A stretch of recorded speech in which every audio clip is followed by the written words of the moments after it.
Connor McDaddy now getting the shockwave onto Darkwing. Though the Cassin now starting his teleport on the backside. Will have a great flank here as Cheetos gets stunned up.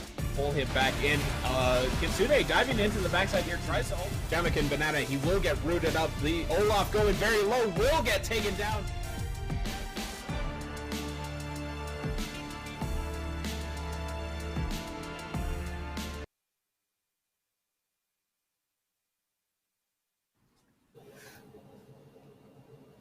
Hello, ladies and gentlemen, and welcome to the Edmonton Quarantine Charity Cup, brought to you by Overclock Gaming and ICU Video. I'm Kevin Notman Kyle, alongside Tim Los Panderos Cooper.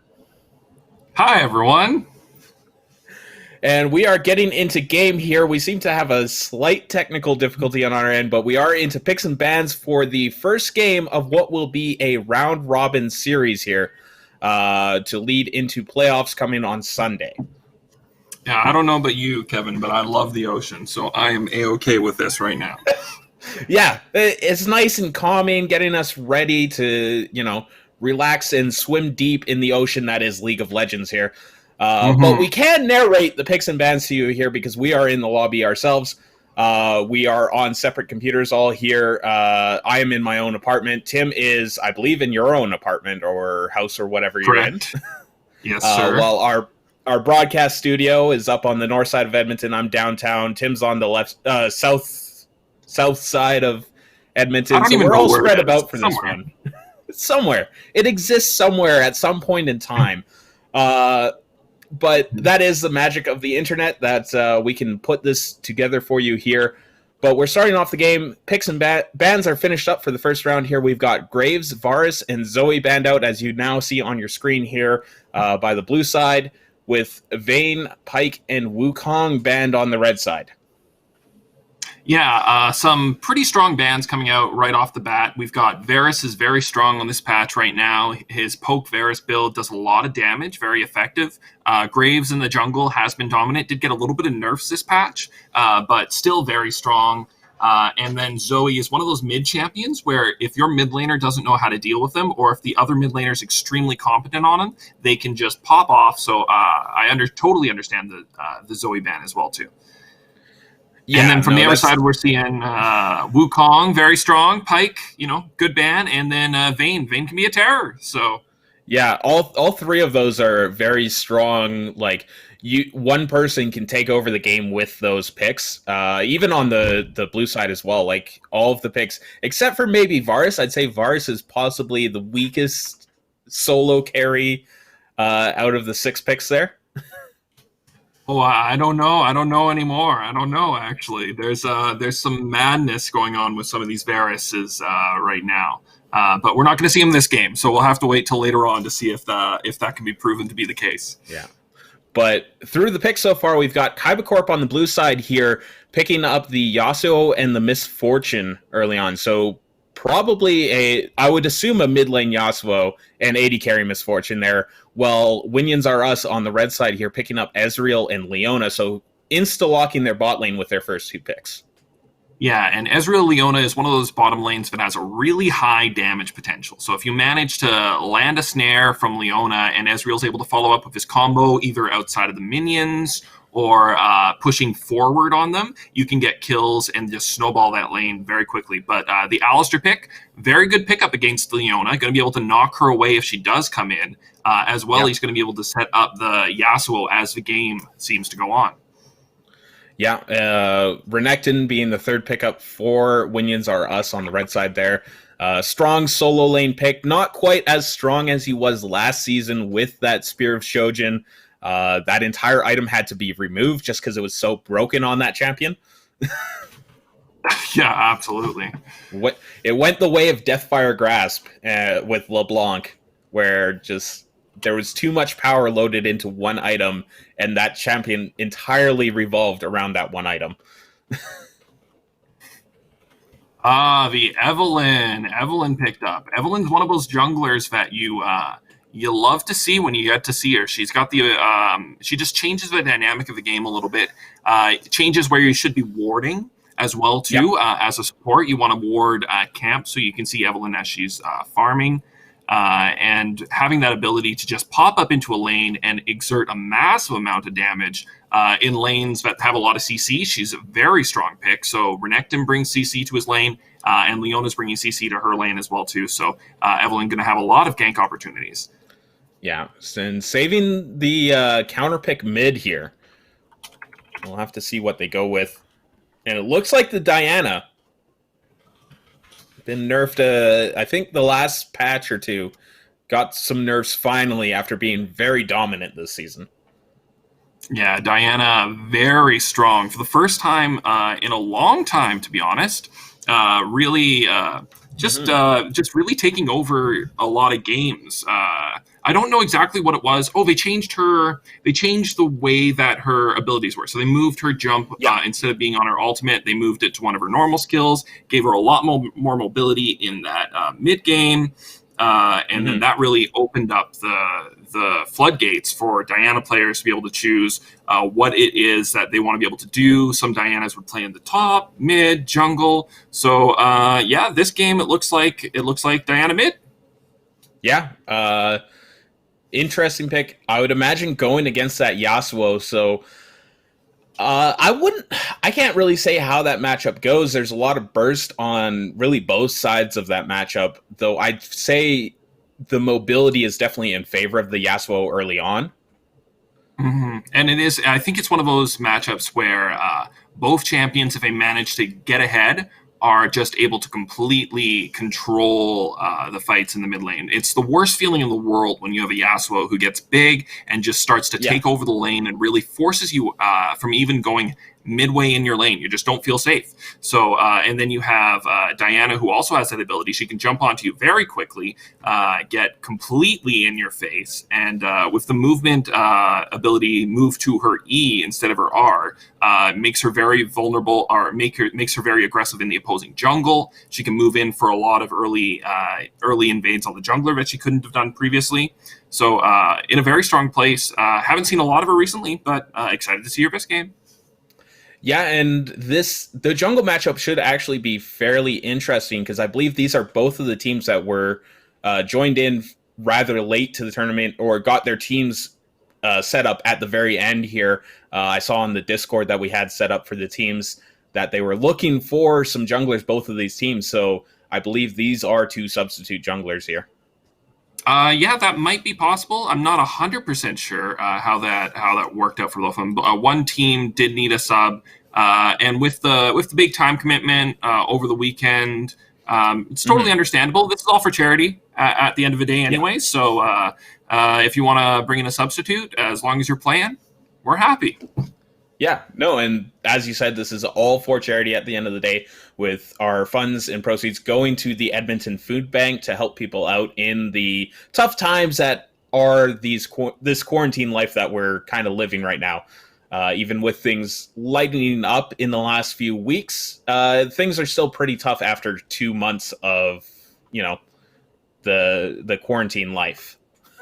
Yeah, that's for sure. So we do have a donation link on our Twitch right below the page. If you just look down a little bit, there should be a little picture. You click that right there. It'll take you right to the donation link on Canada Helps, or you can just go to canadahelps.org, and the link is Edmonton Quarantine Charity Cup. So click the picture. Just click the picture. It's way easier. I believe it's canadahelps.org/en/pages/Edmonton Quarantine Charity Cup. You got to do the pages. Oh my Lord. Yeah, you got to do the /en/pages. Yeah. So it's a mouthful. You start to remember it after you've copied and pasted it about 300 times now. As I may have during our setup with our show matches and everything that we were doing in the weeks leading up to, which you can see on the Edmonton, the Overclock Gaming YouTube channel. They should all be up on there. And some highlights were posted on the social medias, I believe, Tim. Yeah, they absolutely were. So we've got the highlight reels on our Facebook page if you want to take a look at that. Just some highlights from the show matches we had this last couple weeks. And we also do have, just like Kevin said, we've got a playlist set up on our YouTube channel for all those charity show matches that we did earlier this month. A lot of really exciting games and a lot of exciting fights, a lot of action. Really good games from some really quality players as well too. So I'd say LCS quality content. No lie, not lying, full truth, full truth. Absolutely the truth. If we're Mhm. talking Dignitas versus what were their names?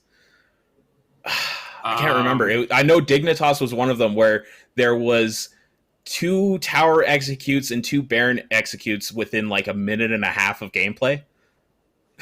That'll happen sometimes. Yeah, It's a dangerous world out there on the Rift. Exactly, and that just goes to show even the pros can have troubles with some of these enemies. Like, it's not just the trials and tribulations of the Iron and Bronze players. Even the top level players can have some moments in this game. And to be fair too, Baron has abilities now. So Yeah. back then he was just hitting you. He just hit you. Baron has abilities now, and Rift Scuttle will hit you with his claws. That's actually one of the signs for a lot of damage. Yeah, that's true. So one of the signs of an excellent jungler is you can do Rift Herald if you're competent and you're on the right type of champion, any champion with like a decent move speed, and take no damage. Literally zero damage. You don't have to take damage. You can dodge almost all of his damage. Yeah, you do take a little bit because he still does have some basic auto attacks. Yeah, he's got some auto attacks. The main damage that Rift Herald does have is that giant swing, which is a skill shot.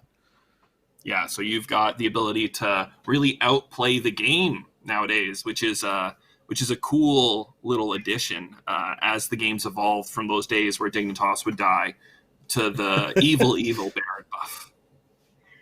Yeah. All right, so we're still just loading into the Rift here. And right as I say that and was about to look at how many skins we got in the game, we get into the game. There's nothing we love more than skins. Yeah. Oh, it's the true test of how good you are is how many skins you own. Absolutely. If my days back in season 1 taught me anything, that's what it taught me. That's what you need to know.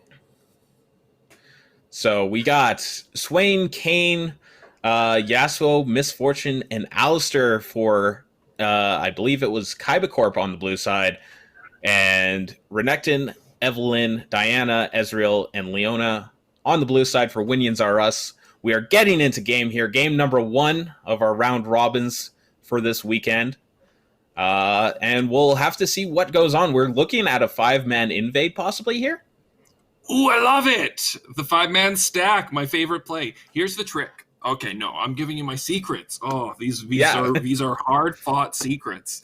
The trick is you stack here. You want somebody to ward out in that small bush first, the one right in front of you, and you want to ward the one that got warded by the other team.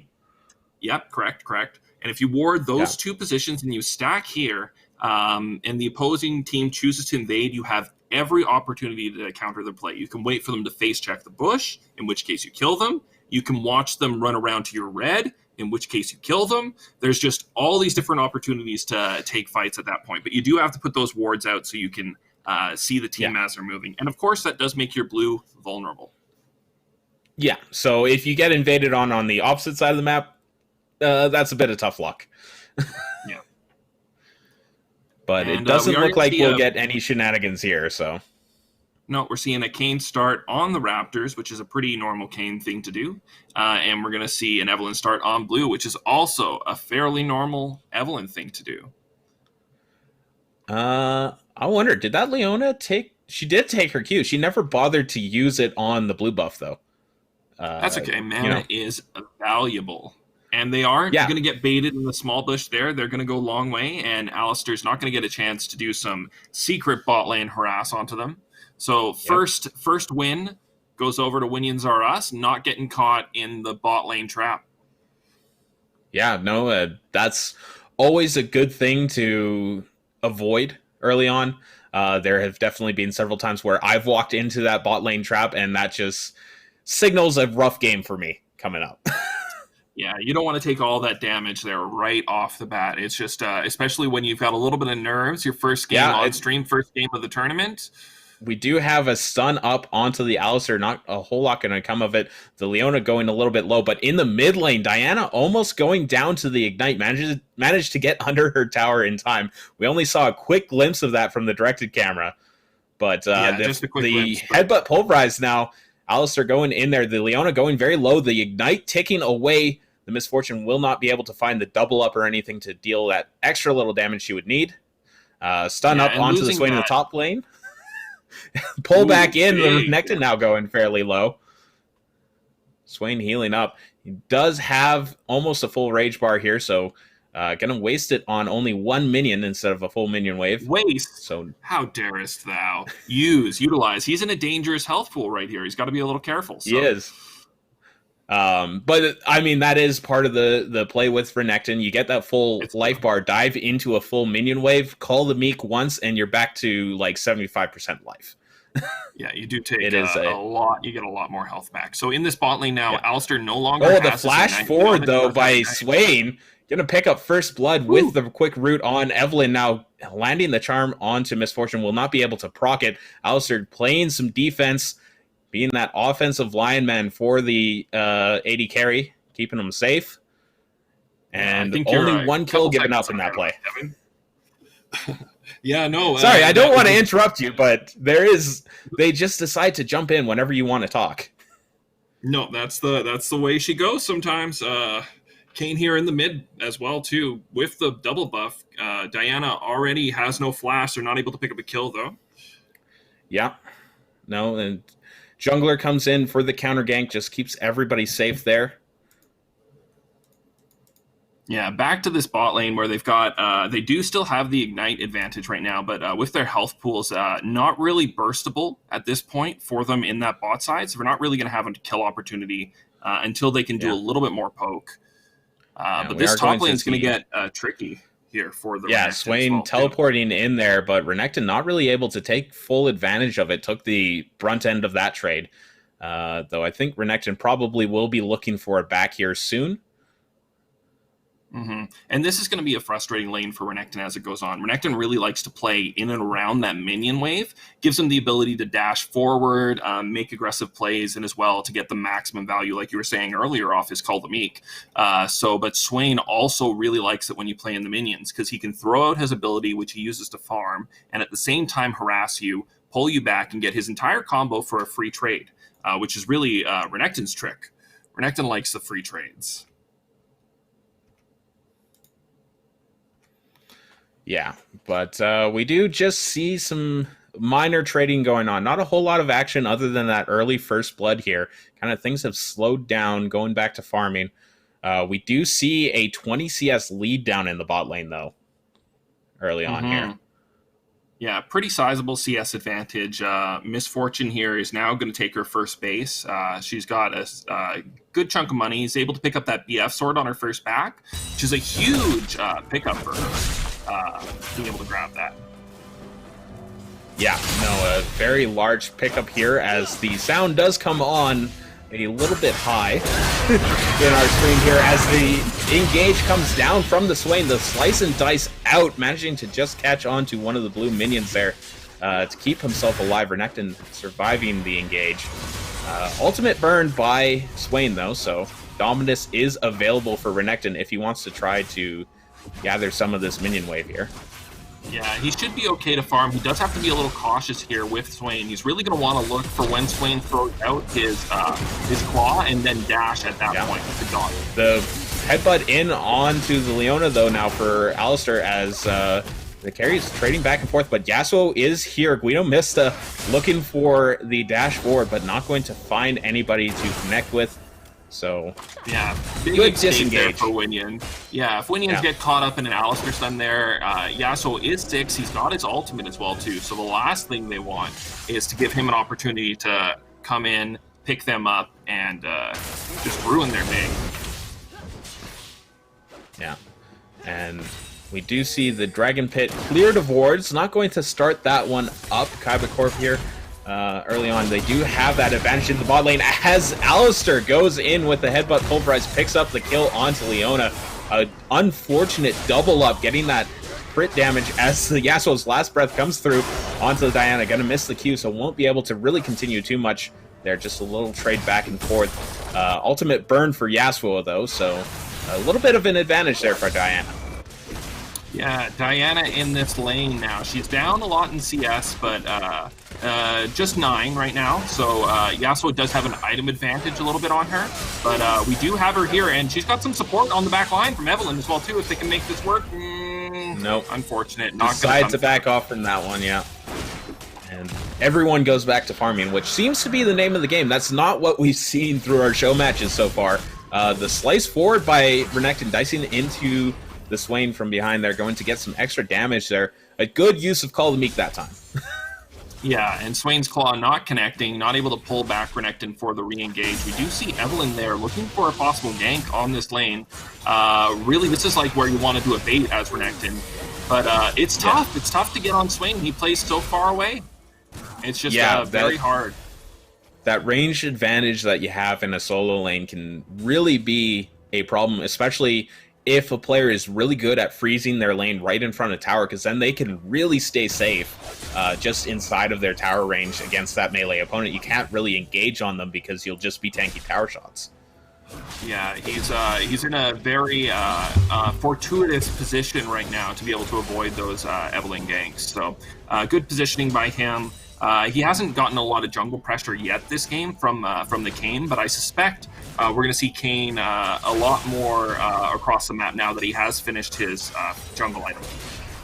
Yeah, and now the root and pull in by Swain, going to catch out that Renekton. He does dice back in, pops the Dominus, the heal coming out large in that minion wave. It's going to to turn into any kills here, or is it, as the pull back in gets the ultimate pop, the last breath now popped by Yasuo, and Diana not going to get enough shield off of her ulti to save her life there, because she doesn't get any shield off her ulti, now that I'm thinking about it. Yeah, it's just her W that gives her that.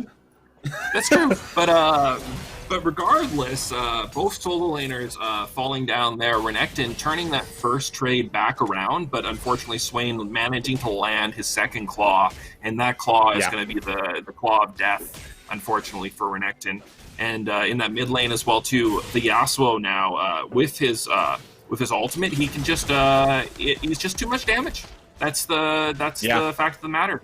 And that sustained damage is just a little bit higher right now than Diana. Once Diana gets a couple items or her Nashers. Now we see the pull prize though coming in from Alistar. The ultimate stunning up from Leona, stunning up the Alistar, keeping him off of Ezreal for a second longer, but it's not going to be enough. The Ignite does tick down. Phantasmagoria picking up his second kill of the game here. 2-0-0 on the Alistar. Yeah, and they did come so close to being able to get out. Really. Oh, and it's not over yet. Phantasmagoria wants more. Yeah, and unfortunately for that Evelyn, he does manage to catch her there. She's not 6 yet, so she's not invisible at this point. So she's not able to move around the map quite as stealthily. But the collapse there from the Alistar, they almost managed to get out Winions from that bot lane fight. Alistar coming around, though, a little bit too much damage, a little bit too much CC.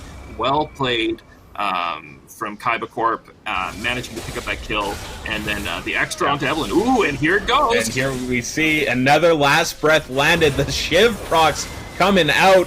Guido Mista gonna pick up a second in the middle lane, getting a little bit of assist from his friends, as the Rift Herald now dropped in mid as well. Oak Prism coming in for the gank down onto Guido Mista. He will come out alive just barely.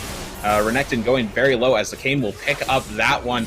Evelyn on the backside gets finished off by Yasuo, now 3-0-1 on the day.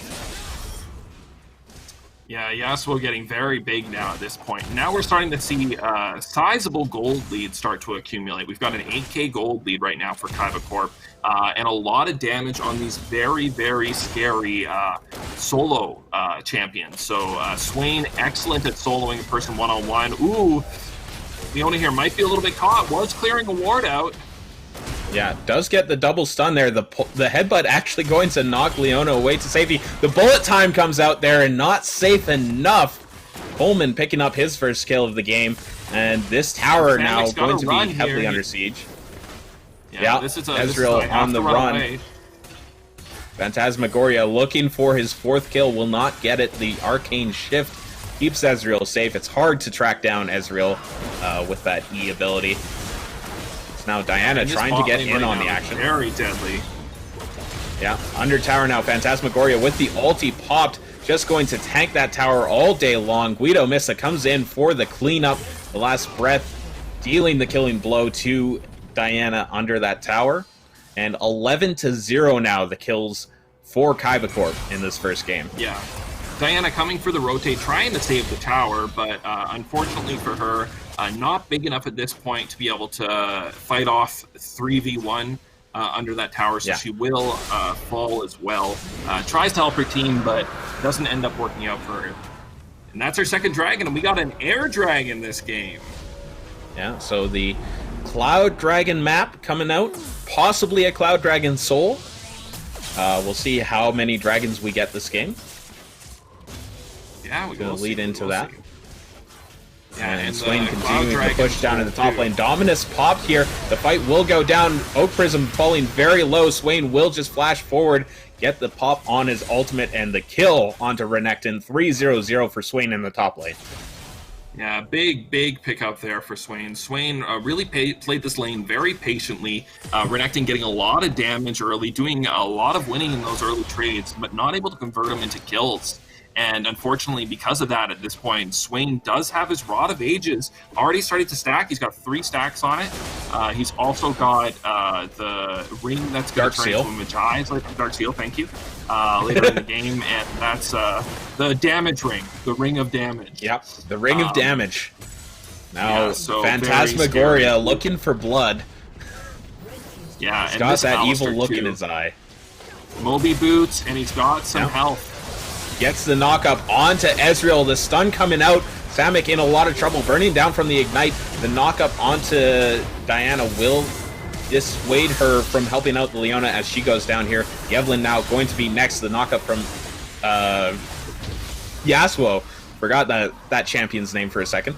Will be enough to pick up that one. A nice try there from the Evelyn. Unfortunately, because she hasn't managed to get any gold early in the game, doesn't quite have enough damage to be able to finish off the misfortune there with that assassination. Not able to finish her off in the fight, just shy on her damage points. Oh, and the really, shift forward by Ezreal. Yeah, Samick has done a great job staying alive so far in these fights. Lots of mobility really helping him with that. But it's going to be a scary time right now for Winions Are Us. Yeah, and now Evelyn caught out in the jungle by the Swain. Not going to be able to do too much after the root. We'll go down there. 5-0 for the Swain in game number 1 here. Yeah, Swain just putting on a dominant performance in that top lane. Really was, having not a hard time early, but had a lane where he was getting a lot of pressure thrown at him early, and he's just managed to not be affected by that. And now he's moving into the mid to late game, and he is just a terrifying monster Birdman at this point. Yeah, really had that impact play style of absorbing that early game pressure and surviving through it. Just to become an absolute monster in the late game. The Dominus comes out from Renekton. It's not going to be enough to save his life as Phantasmagoria gets charmed up by the Evelyn. Slows him down just a second, keeps Diana safe here. And yet another kill coming out thanks to the big bull named Alistair. Yeah, the cow gets what he wants. The cow goes moo and you go dead. He's just moving all around the map with those Moby Boots, and probably sitting on a lot of gold right now. Got Kindle Gem, looking for that crown, whatever the crown's called.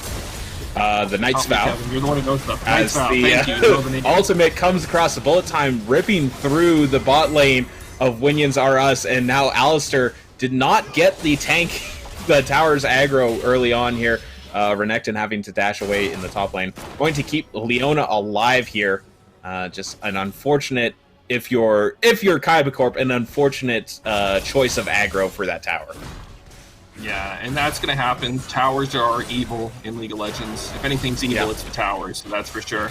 Ooh, they're looking to make this fight happen here in the top. This is dangerous. Yeah, the ulti pop by Swain is just going to absolutely destroy the Crocodile. Evelyn trying to help out, going to get herself caught between 2 members, and the last breath dealing out the damage. Guido Mista with the double kill, 8-0-5 now. That is a very high KDA. Yeah, and a very scary Yasuo. Yeah, and Kane picking up the kill onto Ezreal here. Leona going to get stunned up and wrapped up. That should be leading towards the end of the game here as the push into the top inhibitor goes down here. Still 3 members down. Might just go for a second inhibitor and back off, though.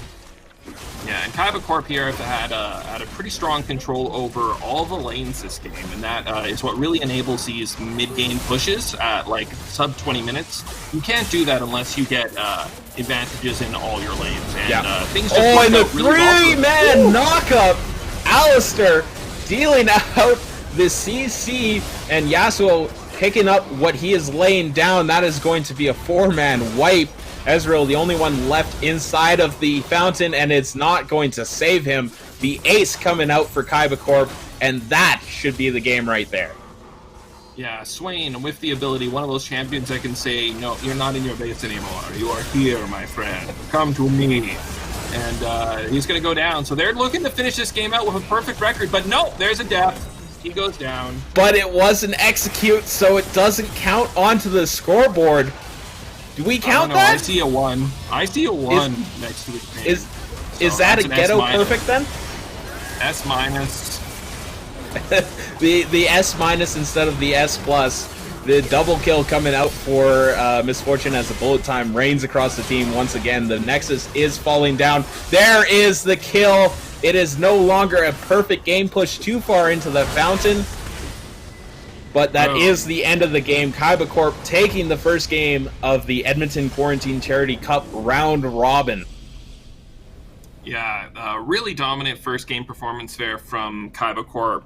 Thanks to both teams for playing, of course. Always great to see some new teams. A lot of new names in that game. People we haven't commentated before in the past. New faces, even though we're not seeing you'll new love faces. to see new faces in the scene. No, it's fantastic. Yeah, it's phenomenal. Really, just as the game went on, they got a couple advantages and just pushed, and that's all it takes to have one of these dominant victories. Well, all it takes, that is what it takes. You just got to keep pushing. Yeah, if you can take an advantage and just keep chipping away with that advantage, slowly but surely, you can lead towards that perfect level of game that Kaiba Corp almost had. Samek getting the kill in the end thanks to the fountain, or with the help of the fountain, not thanks to the fountain. I'd say Samek played well enough. He deserved that kill. End of the game there. But still, a very well-played game by Kaiba. Yeah, Kaiba Corp. All along the map.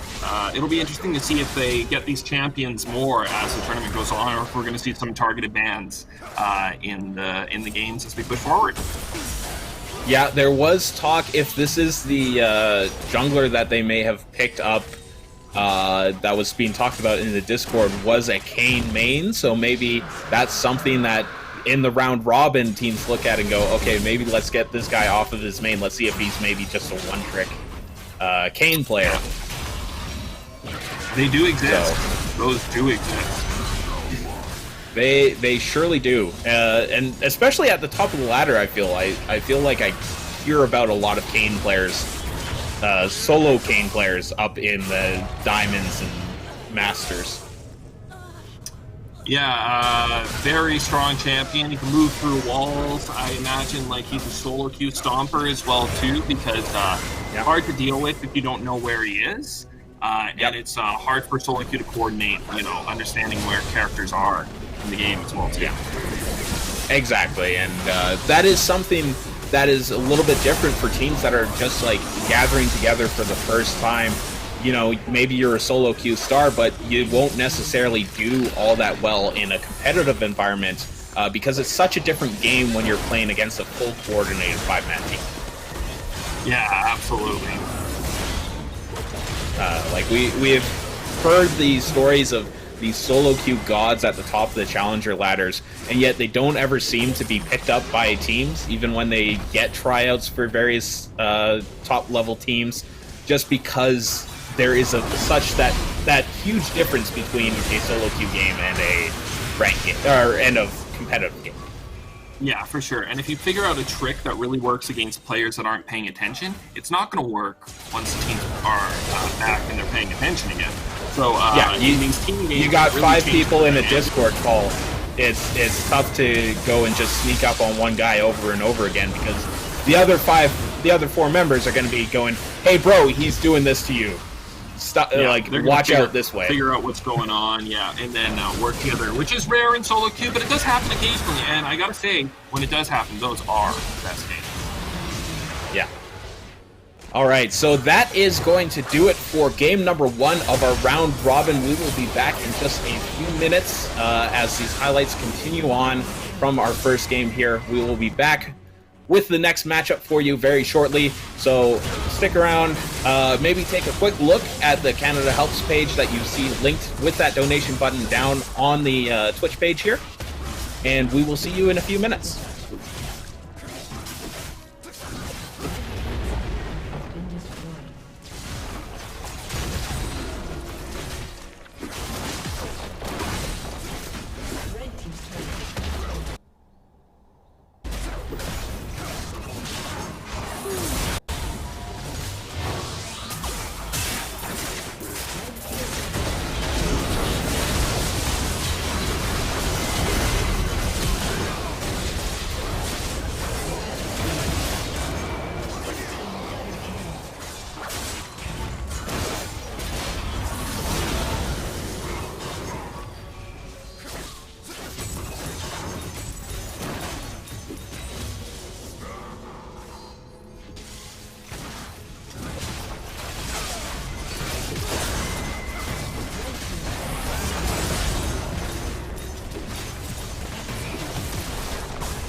The Edmonton Quarantine Charity Cup is proudly sponsored by ICU Video Productions.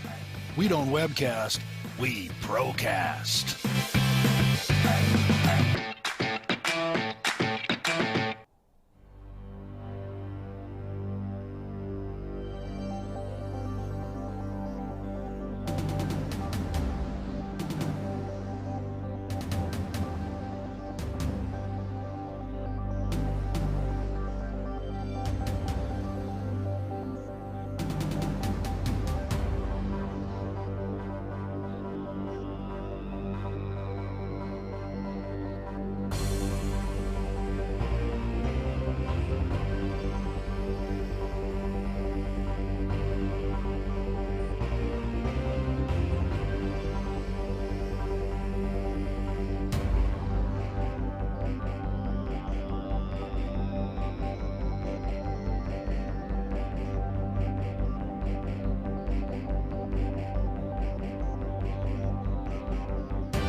The Edmonton Quarantine Charity Cup is proudly sponsored by ICU Video Productions.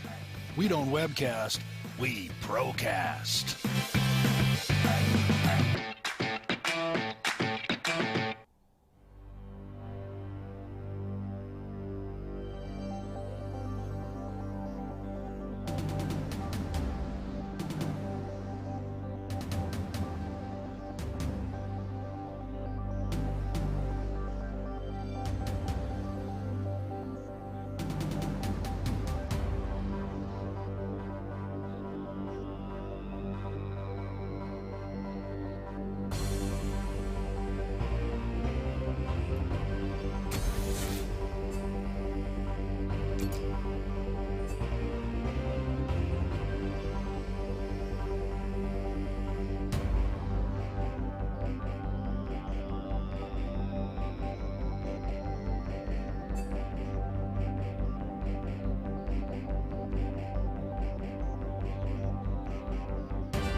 The Edmonton Quarantine Charity Cup is proudly sponsored by ICU Video Productions.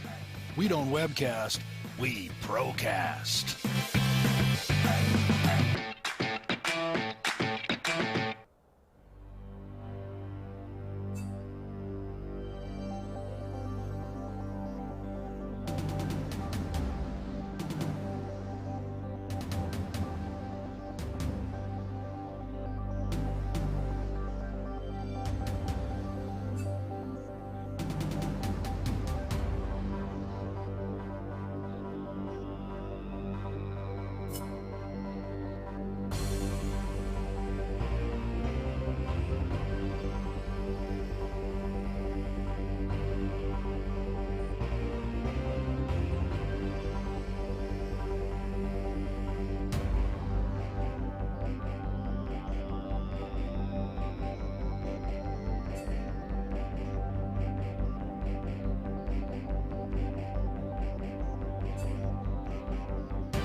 The Edmonton Quarantine Charity Cup is proudly sponsored by ICU Video Productions. We don't webcast, we procast.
The Edmonton Quarantine Charity Cup is proudly sponsored by ICU Video Productions.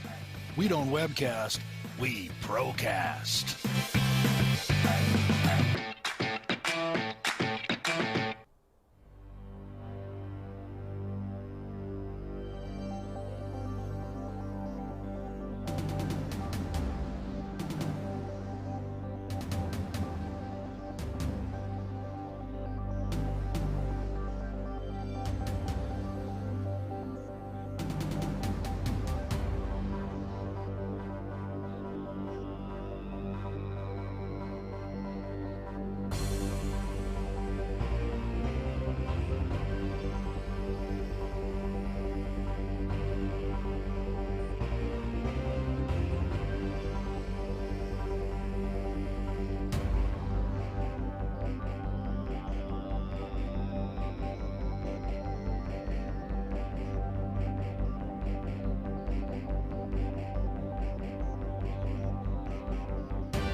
The Edmonton Quarantine Charity Cup is proudly sponsored by ICU Video Productions. We don't webcast, we procast.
The Edmonton Quarantine Charity Cup is proudly sponsored by ICU Video Productions.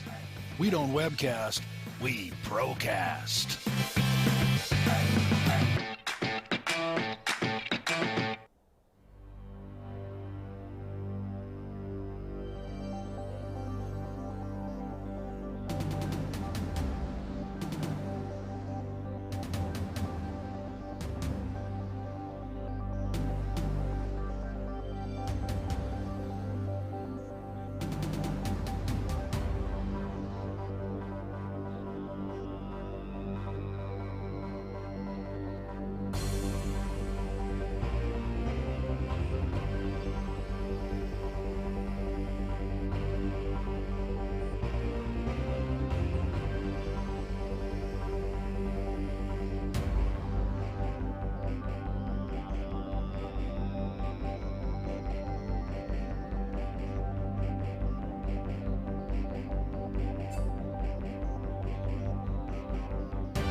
The Edmonton Quarantine Charity Cup is proudly sponsored by ICU Video Productions. We don't webcast, we procast.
The Edmonton Quarantine Charity Cup is proudly sponsored by ICU Video Productions.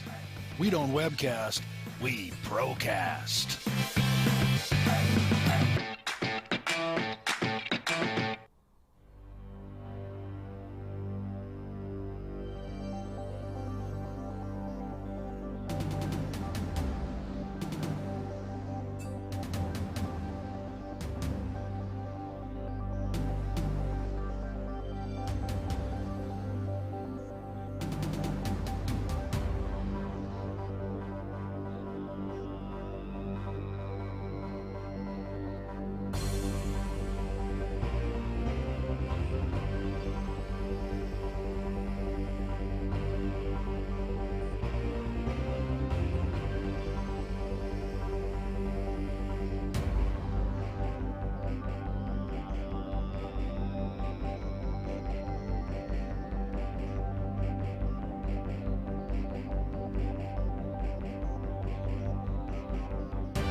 The Edmonton Quarantine Charity Cup is proudly sponsored by ICU Video Productions. We don't webcast, we procast.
Edmonton Quarantine Charity Cup is proudly sponsored by ICU Video Productions.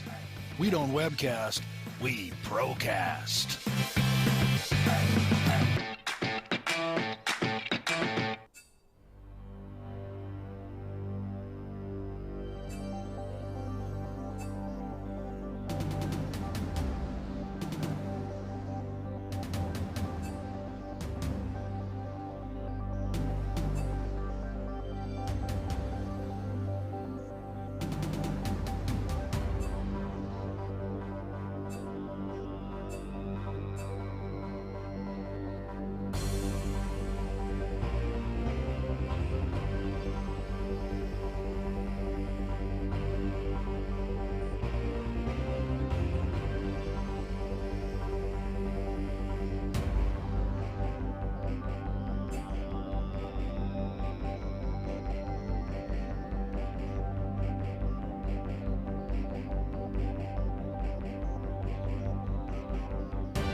All right, we are back. Come on, I won't hurt you. Back on. All right, ladies and gentlemen, we are back for the ICU video procast of the second match of the Edmonton Quarantine Charity Cup. I'm Kevin Noteman Kyle alongside Tim Los Panderos Cooper. I'm still here. You're still here. Still here. You're a We're little, both still here. you seem a little quiet. Do I? I'm the same as I was before.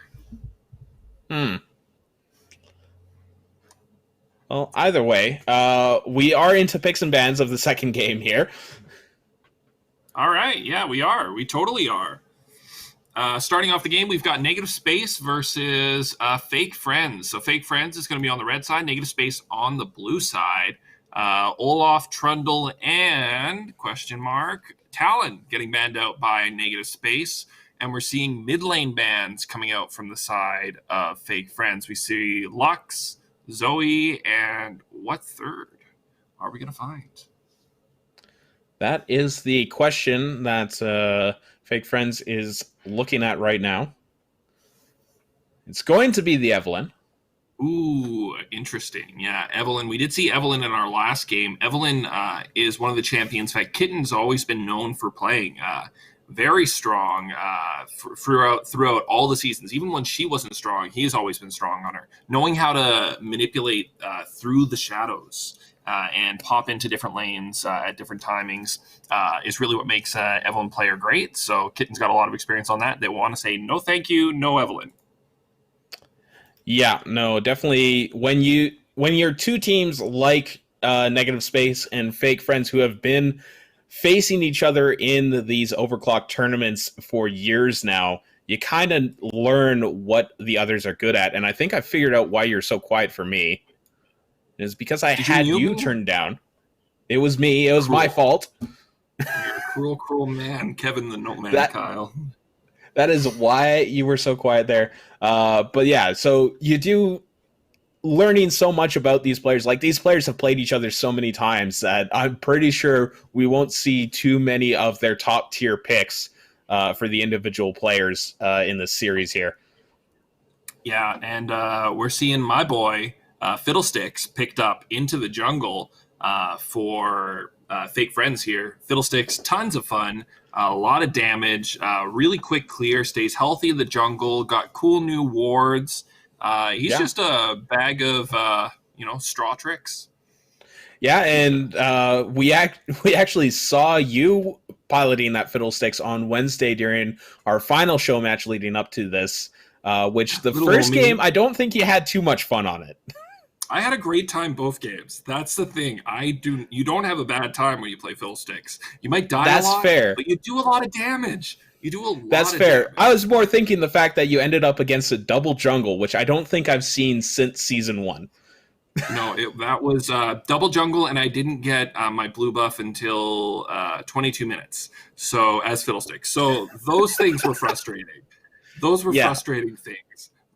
But besides that, he still I had to base a lot more. Normally, my strategy on Fiddlesticks, I'm gonna tell you the super secret strats for everyone on the stream right now, is you start Fiddlesticks and then you just don't base until you have Runic Echoes, because you stay so healthy. You'll get your second blue buff, boom, you base, you get your Runic Echoes, and then you go back. There's no point in basing before then. If a jungle camp's up, do the jungle camp. If you haven't been, if you have no jungle camps, you gank. If you're level 3, you gank. And if you're good at Fiddlesticks, you get kills and you get an early Runic Echoes, and it's GG, no re. Do you do the jungle clears where you clear 2 camps at the same time with your drain? Yeah, of course. You just don't wanna over force it. I've seen people try and do wolves and blue at the same time. There's no point. It's not that much. I've never been able to figure it out, and more often than not, I see people reset the wolves. So Gromp and blue, great. Red and Wraiths, great. And that's pretty much it. And you don't get that many opportunities, because the big buffs are only open every 5 minutes. So, but his clear is extremely fast. He does the Raptors camp as fast as any jungler, and he stays healthy in his jungle. The AoE drain really has helped him out this patch, or this state of the game. And we get the new Volibear band out here as we get into the second. I would love to see that Volibear. Oh, I really hope we get to see him one of the games this tournament. I haven't had the chance to see him too much. I've played a couple games with and against him, but not a whole lot so far.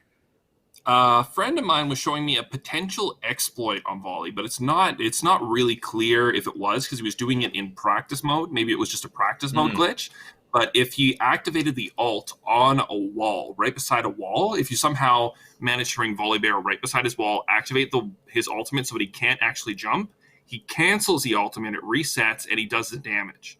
So not sure if that was just a bug in the practice mode, but it would be interesting to see a circumstance where you're fighting in the jungle and you just see Volibear getting 3 ultimates worth of the damage off on a team. Yeah, just presses his back to the wall and and then he can't jump and just boom, boom, boom in a short, small AoE circle.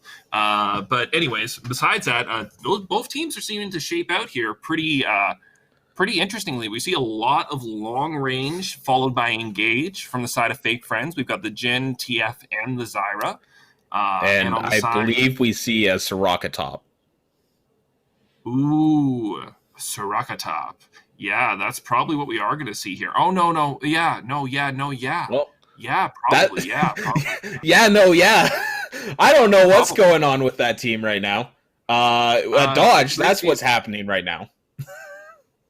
Oh, what the heck? Somebody dodged. So we'll have to take a second to figure out what's going on there. But some interesting picks there. Okay, so we've got this people there figured out here. The Ivern was a mispick, was meant to be Scion. So we're just going to re-invite Cine. We're going to go back through the bans really quick. And then once they're back in the game, same bans, same picks. And there's going to be a last pick change potentially, because that Ivern was not the pick. So we're going to see the same pick and ban phase all the way up to that last pick, where both teams are going to be changing their picks. So that'll give us a little bit more time to break down. Not that we needed that, because we've also got the 3-minute spectator delay. So Kevin and I are just gonna S the S, or shoot the Shaz, as they say. Yeah, we got some time to talk about this, and I mean, we already talked a lot about Fiddlesticks, so I don't think we necessarily need to go over that pick so much again. I don't know. So the Ivern, that's the only champion I know, so I feel like we can focus in on Fiddlesticks. We can focus really hard.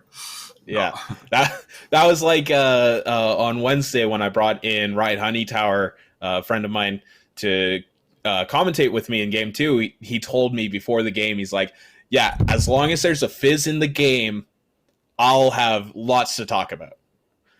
What was the first ban of the game? Fizz! Yeah, that was me. You know what the problem is, though? If we hadn't banned him, he would have picked him. He would have picked him. He would have built Bruiser Fizz top lane.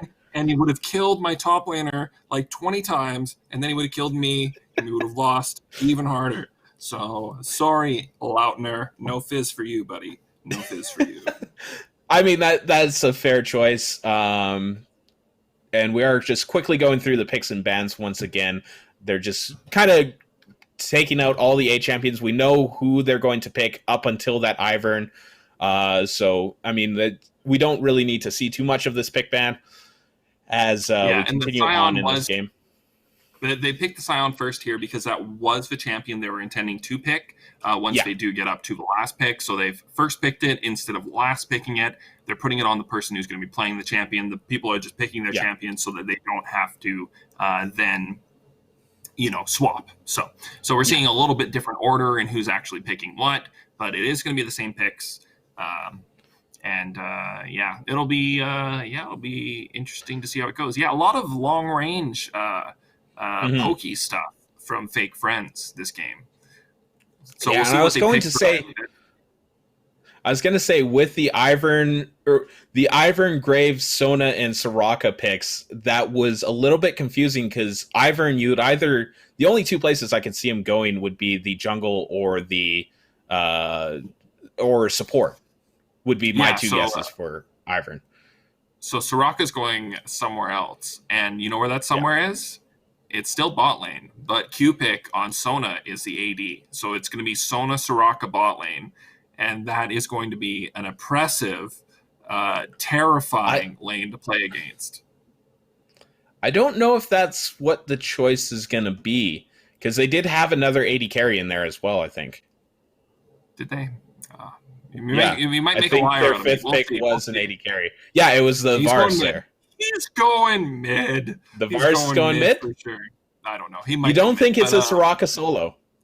It could vary. It's probably Soraka solo. I was just very excited with the double Healy support bot lane. It was. It would have been really fun to see, but alas and alack, sad days for me. K for Kimchi on that Varus instead. Yeah, but that could be going mid. to be the Actually, that could be mid. I still think I'm right. We're gonna see this. You're gonna be eating your words, Kevin, because Kimchi, I'm pretty sure, is gonna be playing that mid lane, and then Q pick is generally an AD player. So we'll see. So we'll see. Maybe it is the AD bananas coming out from Soraka. Meanwhile, on the red side, we've got Jhin, Fiddlesticks, Twisted Fate, Zyra, and Nasus. That's a pretty straightforward selection of champions. I don't think there's any curveballs there. Yeah, the Nasus pick is Nasus is just so strong, deceptively strong. People don't really understand how strong he can be, especially once you get to 20 minutes. Even if you haven't farmed exceptionally well, once he gets level 2 ultimate, he's just an immovable object. And that's a big tank wall for them that they kind of need, because Fiddlesticks is going to do a lot of damage. He's going to be able to tank a lot of damage because of his drain as well, too, his AoE drain. But besides him, they had no meat on their team at all. Everyone's extremely squishy, so Nasus really brings that beefy front line for them. Yeah, and as we do finally get into the 3-minute spectator delay, there were no dodges this time. We'll take a minute, talk about what we're doing here. This is the Edmonton Quarantine Charity Cup Cup Championship. I'm adding an extra C onto it of fourth. Yeah, fourth C, I think. Yeah. 3 Cs? Whatever. We can't count here, but that's 3 Cs, okay. 4 Cs. Maybe I'll add a 5th C later on. I don't know. We'll see what happens. But this is the Edmonton Quarantine Charity Cup, brought to you by ICU Video and Overclock Gaming. Once again, I'm Kevin the Noteman Kyle alongside Tim Los Panderos Cooper. We're coming to you live throughout the internet, throughout Edmonton. We've got people set in all sorts of locations. We've got me downtown Edmonton right now. Tim's over on the south side somewhere in some point in time. He doesn't exactly know where. I'm not in the past. I know that for certain.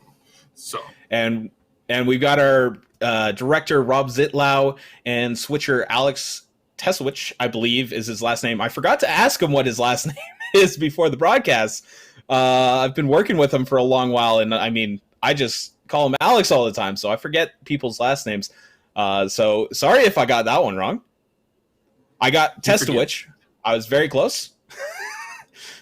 They are up in the north side of Edmonton there, up off St. Albert Trail. Working. So we're working across many different places in Edmonton right now. And going back to that show match I was talking about earlier, where I brought Riot Honeytower in, he's located down in Los Angeles. So it's kind of cool how we can set up this tournament and get things going no matter kind of where everybody is. Yeah, it's really nice. It's nice that we can all get connected together. It's nice that these teams can everyone can get together and play. We thought it was going to be a long time before we were running a tournament again. So this is great. Good group of guys.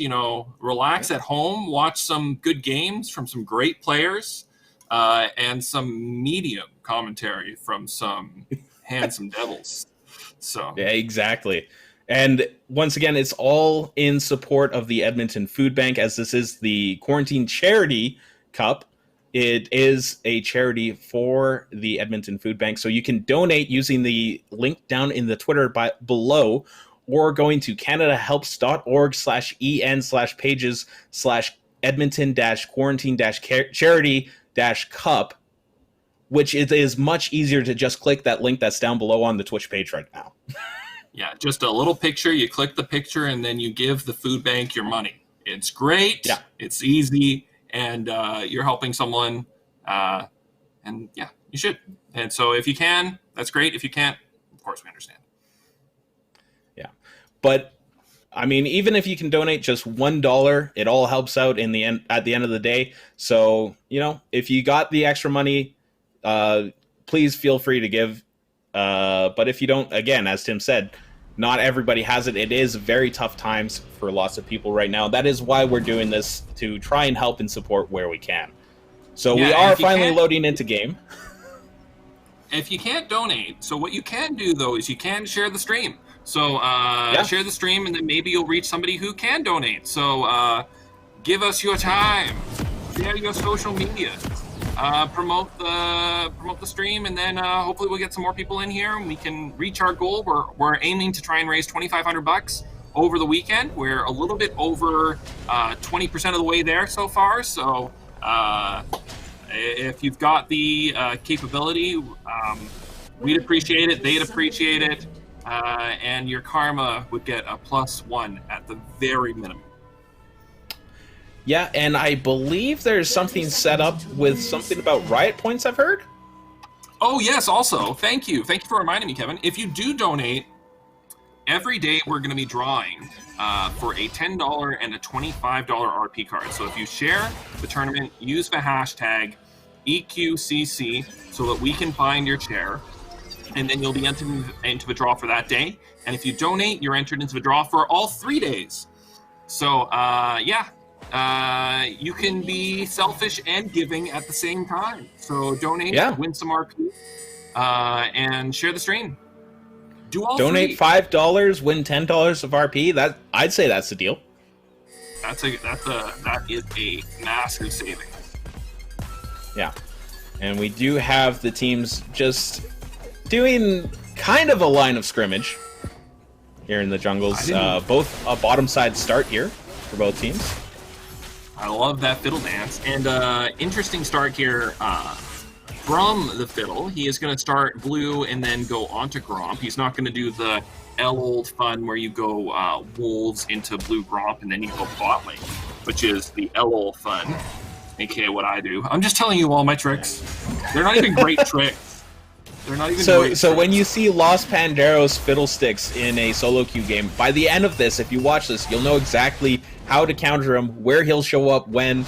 Like, he's going to give away all the secrets here. I'll be bottom at level 3, and it'll be about 2 minutes and 30 seconds on your clock, so be ready. But yeah, interesting lane startups here. We are seeing the Varus. You were right. I am sad. That's the way the cookie crumbles. Kimchi is on the Varus. He's going to be the AD for this game. But but at the same time, I was wrong, as I said it was going to be the Soraka solo. Yeah, so we're both fools, and we're both okay fools. Yeah. It's always cool to see new strats. Mid-Sona, that is interesting. It's definitely not something that you normally see. Maybe he's only able to pick it too because he is into that CF lane. A lot of mid laners do have a lot of kill potential in their lane, but TF is really one of those champions that doesn't quite as much. Ooh, Kitten coming in here early on Celestieri. Huge knock-up onto Celestieri. The Graves dashing down. Kitten almost getting the kill. The flash away, though, will be enough. The red buff ticks not enough to take down the Nasus, but a strong gank burning the flash early on here. Yeah, that is a big win there for them on that side. A lot of damage onto Nasus early on, put Sion in a position where he could potentially kill him. And Nasus without summoners now as well too. Busty Senpai finding Kitten in the river there. Gonna just gold card him and walk away. Just a friendly hello from two friends in lore. And Watery now getting the gank here, but Kitten there for the backup. Kitsune going to drain away onto Kitten here. Celestieri now getting low, getting slowed up by the Q from Watery, but it's not going to be enough. Celestieri going very low, has to dodge away from the Graves Q, and barely dodges through all of the skill shots and stays alive. Celestieri, how did you live through that? Well, that is one of the times when Graves mechanics himself serve against him. You see Fiddle's there body blocking. There is no way that the Graves auto attack was going to be able to connect there onto Nasus because of the Fiddle's body block. So save there from the Fiddle, nothing that he can do. Graves autos are often his demise in those type of tower scenarios where you've got minions in the way blocking your auto attacks. You've got the tower in your way blocking auto attacks, and in this case, you even had a Fiddlesticks blocking your auto attacks. Yep.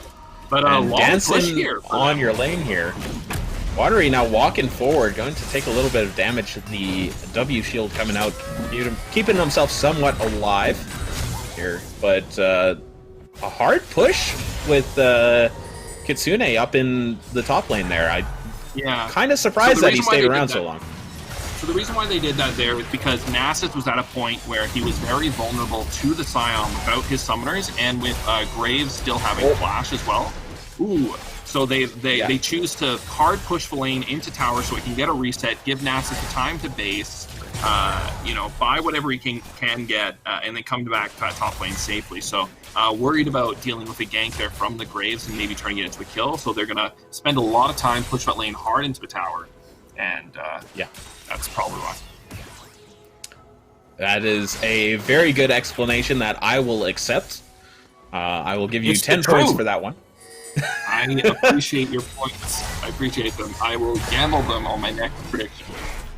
Yeah. We did see Soraka going fairly low there. Catch out with the root from Jin, actually. Going to take a lot of damage. Busty Senpai now teleporting in, going to get under tower there. Soraka going so low, but not low enough, will survive through this gank, but K for Kimchi will not, as the first blood goes the way of Busty Senpai. Now Kitten rooted up under tower, the flash over Busty Senpai, going to not take that one. That one goes to Canadian. Jin getting the fourth shot onto the Graves to pick that one up, and that is a 2-for-0 down in the bot lane. Yeah, huge gank there for Busty, really opening the bot. Oh, Kimchi almost sniping away a kill there. Yeah, very, very close there for both those characters. Great gank there from Busty. Manages to get in. They burn a lot of summoners there as well too. So that's going to be value for them moving forward. Kimchi is running TP this game too, which is also interesting to know on that Varus. So not running the heal.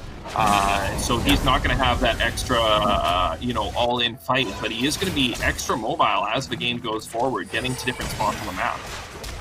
Yeah, gold card landed onto Cupic in the mid lane there. Busty Senpai not going to get too much, just a quick wild cards trade.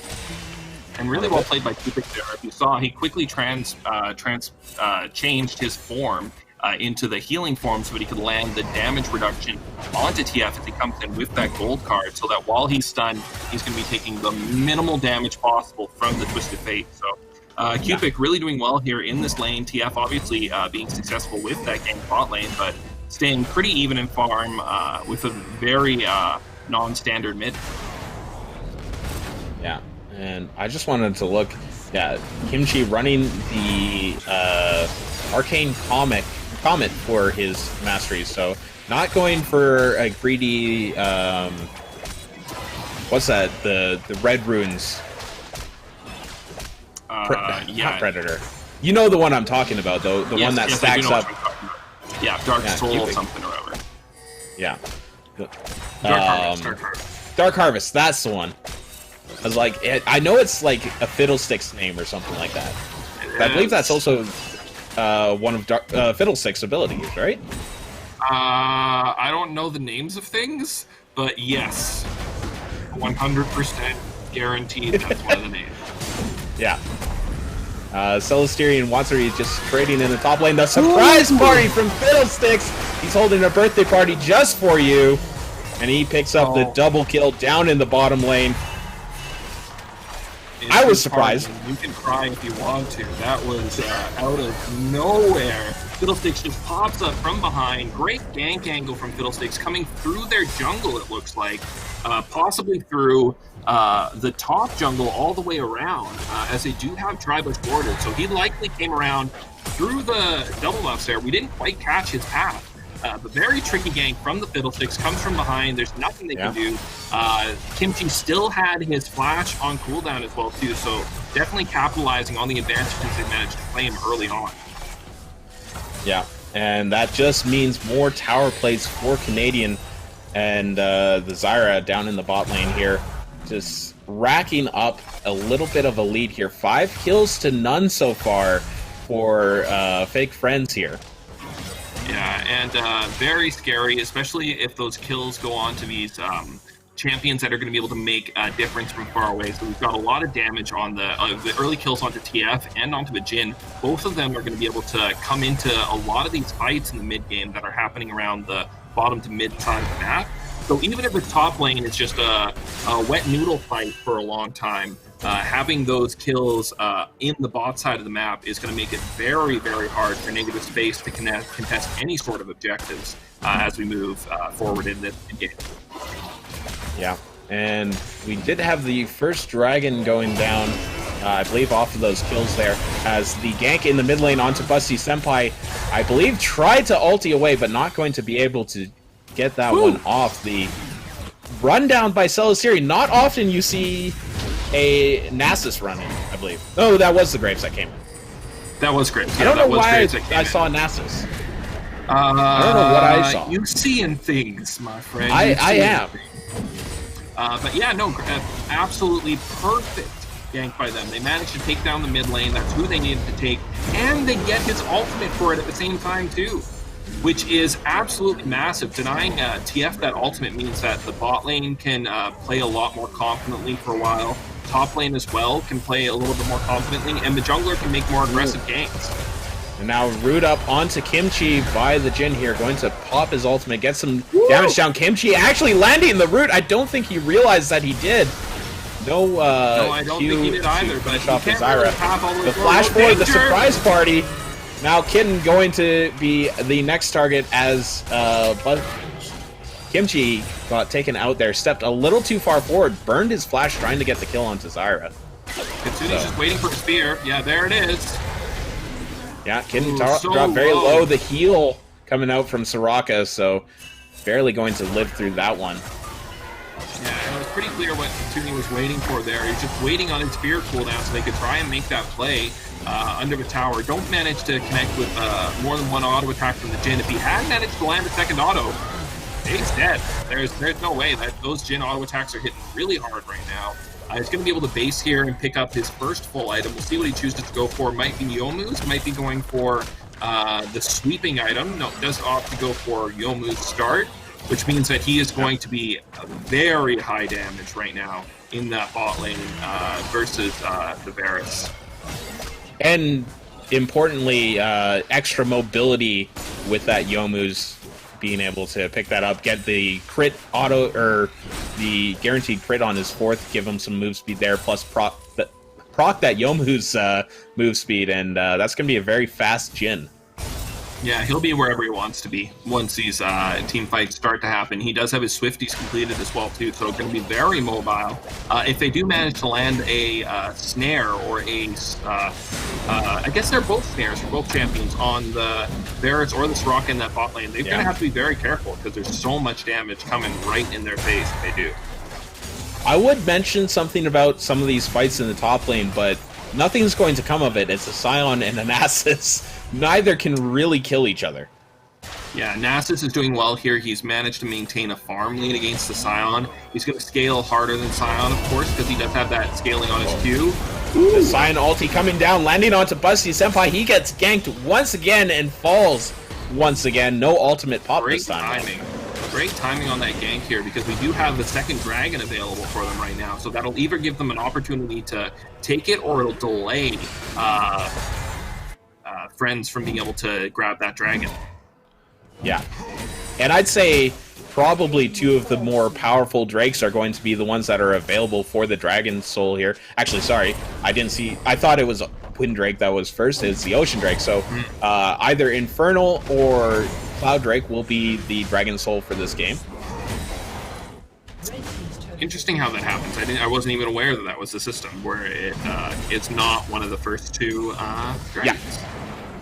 Yeah, the first two dragons are disallowed from being the Dragon Soul, so you can narrow it down as it goes, but it's still a 50-50 chance, so I can't tell you with 100% guarantee what the Dragon Soul is going to be at this point. But I'm willing to bet my 10 points that it's going to be Infernal. Yeah, you're thinking Infernal. We did get a Cloud Dragon last game for the Soul. Mm-hmm. Yeah. So, and now the blind coming out from Graves, the stun up by Cupid here. The ulti away, though. Maybe that wasn't a stun. He was just standing still for his ultimate. Busty Senpai with the moves getting out this time. Avoids the third gank in a row.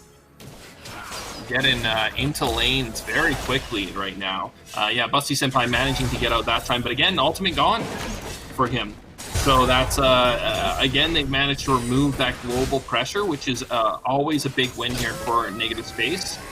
They don't want to have to worry about TF popping into bot or top lane. Now Busty Senpai going to get chased down by Kitten. The ultimate coming out from Kitsune. Will fear up Kitten here. Kitsune going very low. Has to pop the Zanya's Busty Senpai. Zanya already worn out. He will go down. Cupid picking up that kill as the chase continues on. Zyra getting rooted up by the Varus. Fiddlesticks, a clone dying of him, not the real one. Now Kitten and Kitsune trying to decide who will be the survivor. It will be Kitten. He lives through that one as Cupid picks up a second kill in this fight. And in the top lane, they are just continuing to beat on each other and not do anything. As Kimchi now chasing off, takes a tower shot, almost goes down, but chasing off the Jin ulti, keeping his team members alive, and a lot of action popping off over that dragon. Yeah, massive fight there, all before the dragon. Dragon's still alive, of course. Yeah, we got Busty Senpai giving the flank here. That's a actually fairly healed up team, and the exhaust is down onto Busty Senpai. Kitten now chasing them down. Cupid on a killing spree, 3-0-3. 3 kills picked up off the back of that fight. Yeah, unfortunately that TP did not work out for Busty Senpai there. Looking to maybe pick up a kill and open up that dragon for his team. Unfortunately doesn't manage to pick up a kill, and now they've got some potential that the Rift Herald might be taken. We might see a top gank into a tower here. Yeah.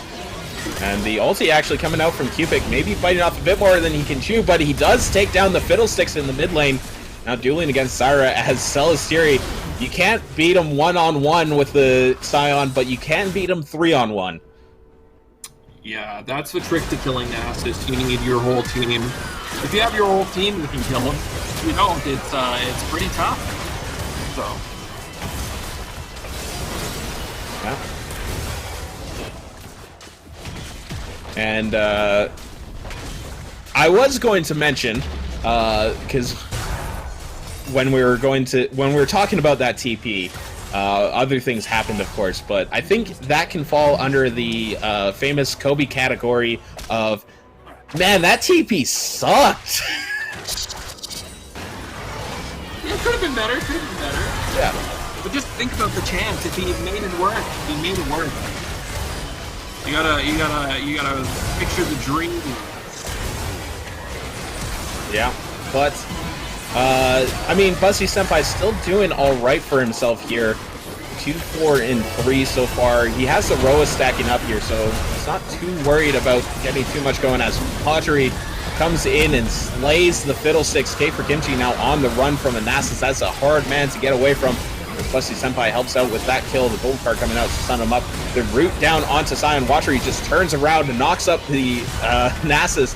He will go down. Busty Senpai now on the backside just gets exploded by Kitten. Doing ulti pop, doing just so much work. Canadian now getting chased down by the Sion ulti. Will go down. Watery picking up that one. And it is a wipe as a dragon got started up and I believe finished off by someone. Yeah, so the fake friends managed to pick up the dragon there. They're going to swap 4 for 1, it looks like.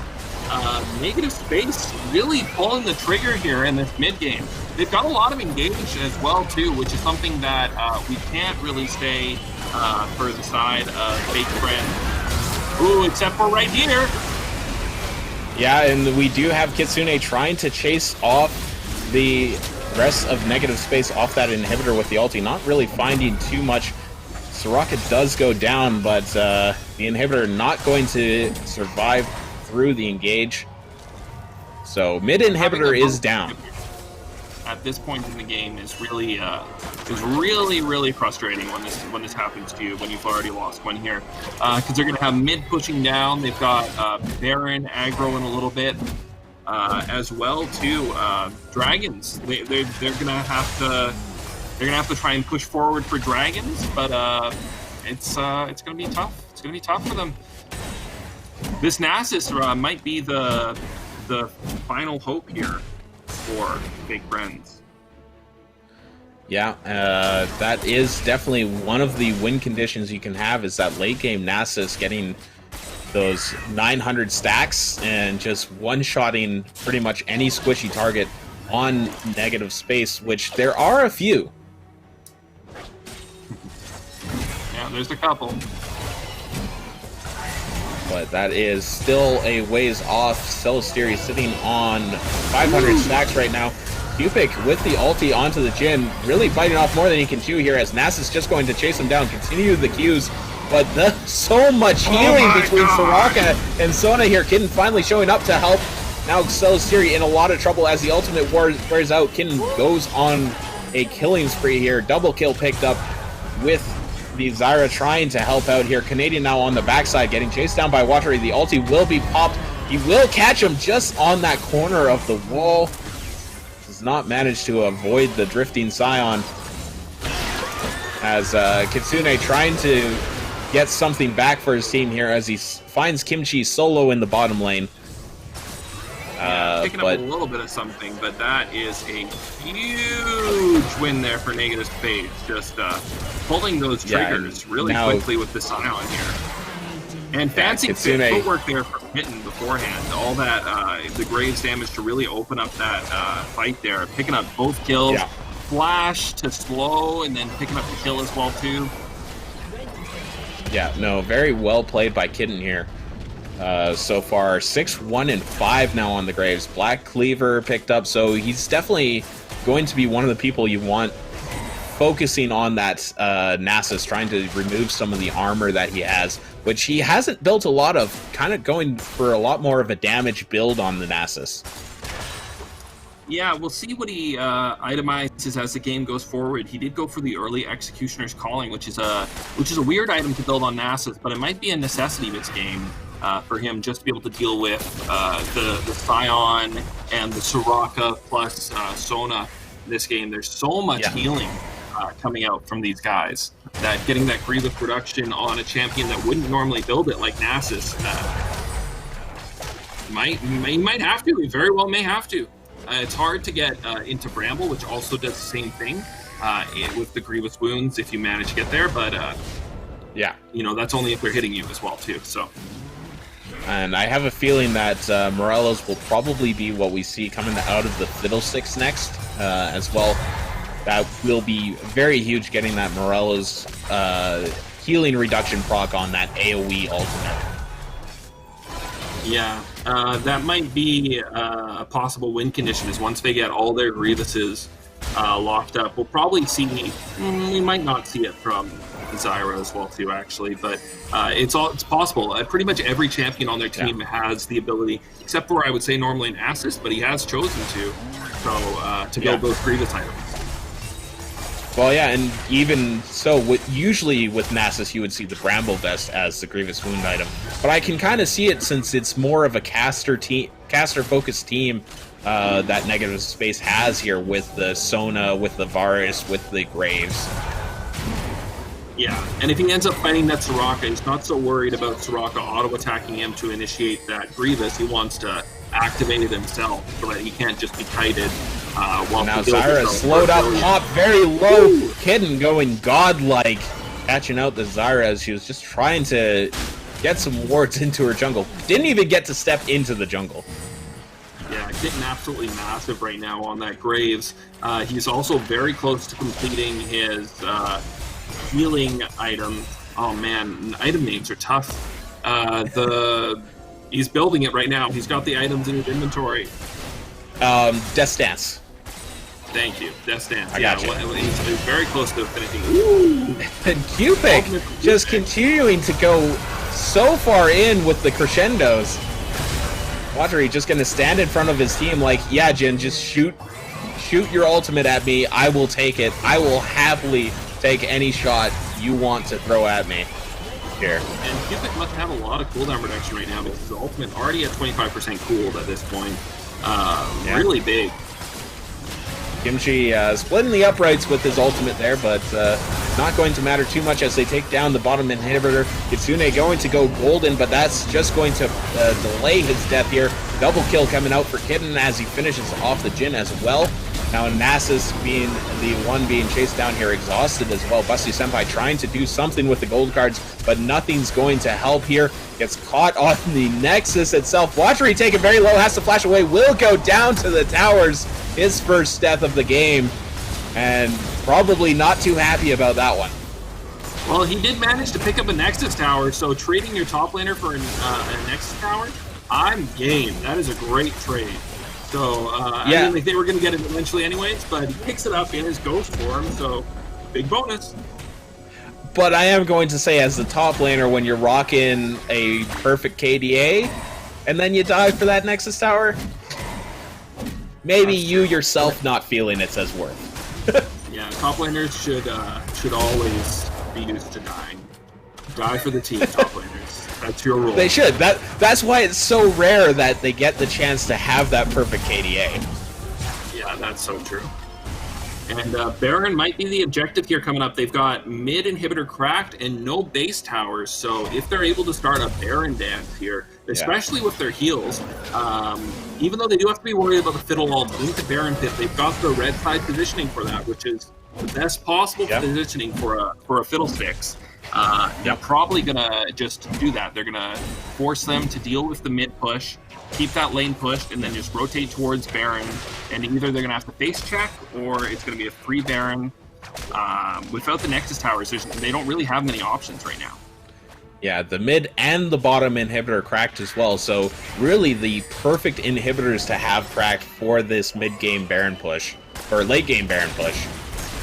Yeah, and they're just going to go ahead and start it right here. Even if they do push out to see them, we've seen that they've got TF dealing with that wave, push down really far, trying to push it as far as possible so they have more time. And there's the TF ult, which is not to come in and fight, but just to get himself closer to the fight and maybe delay a fight here from Cupid looking over the flash forward by Cupid going to get the ulti onto Jhin, but it's not going to find anything. Watchery not able to drift through the jungle to find a kill here. Actually, Cupid going in very deep, going to get feared out by Kitsune and taken out. And a kill finally going back. The Sona, I believe that is a shutdown, maybe? No, it's not. Was not? Sona got shut down earlier. Nasus picking up the shutdown in an earlier fight there. But still, good to take out a 7-1-11 person. Yeah, absolutely. They do manage to finish off the Baron here, so this is a very dangerous time here for Fake Friends. They've got a small gold disadvantage. They do have a dragon advantage, but with that Baron and super minions pushing in front of the base, it's going to be really hard for them to hold this push against a team that is winning team fights. Yeah. And something we haven't talked about is the fact that it is the Infernal Dragon Soul that they are working towards here. is, I'd say, very helpful with their current team composition because they don't necessarily have a high damage team composition innately. But that bonus damage that you get from the Infernal Dragons and then the Infernal Dragon Soul, especially with 4 Infernal Dragons, is going to be huge if it goes that long. Oh, and the way that Infernal Dragon Soul, if they do manage to get to that point, works with a Varus, it's there isn't much more scary than a full charge Varus Q coming at you, and then popping that Infernal Dragon Soul for bonus damage. That is very hard to hold against.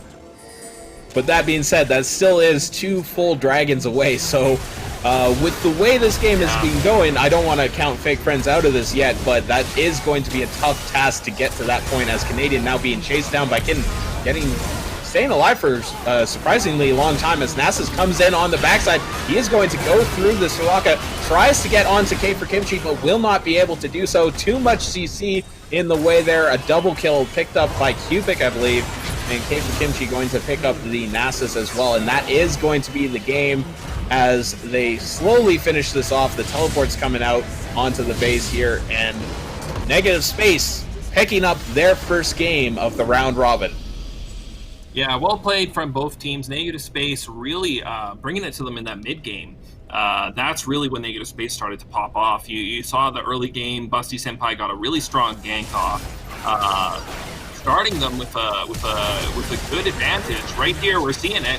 Gets the first blood, gets the double kill with the long wild cards onto the Soraka, and then boom, there's number 3 onto the Jhin. 3-0 all of a sudden in that bot lane. Huge advantage started up, and it looked like we were going to see a real snowball here from the AoE pressure from TF. But as the game went on, he lost his mid-game ult when he got ganked mid, and he tried to use it to escape, and he still ended up dying. And then the second after that, he had to use his ult again defensively. So not able to take that pressure that he created and then translate it into any more kills, and that may have been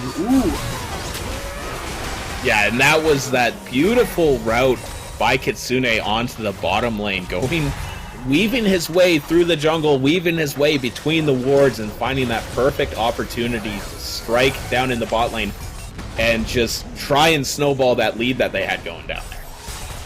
Yeah, Kitsune had a lot of really fun ults that game, a lot of effective ones, some good fiddlesticks pathing as well too.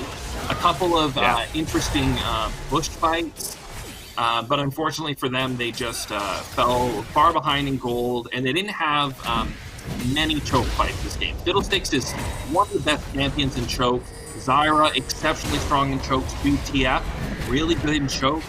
All those champions would have benefited from like a really close in the jungle fight. They just weren't able to get into that type of positioning for any of their fights. Fights generally happen in more of an open area, and instead of a fiddle ult followed by a Zyra ultimate, fear into knockup. We really didn't see that happening that much. Yeah, so the number one is really fun, great ult.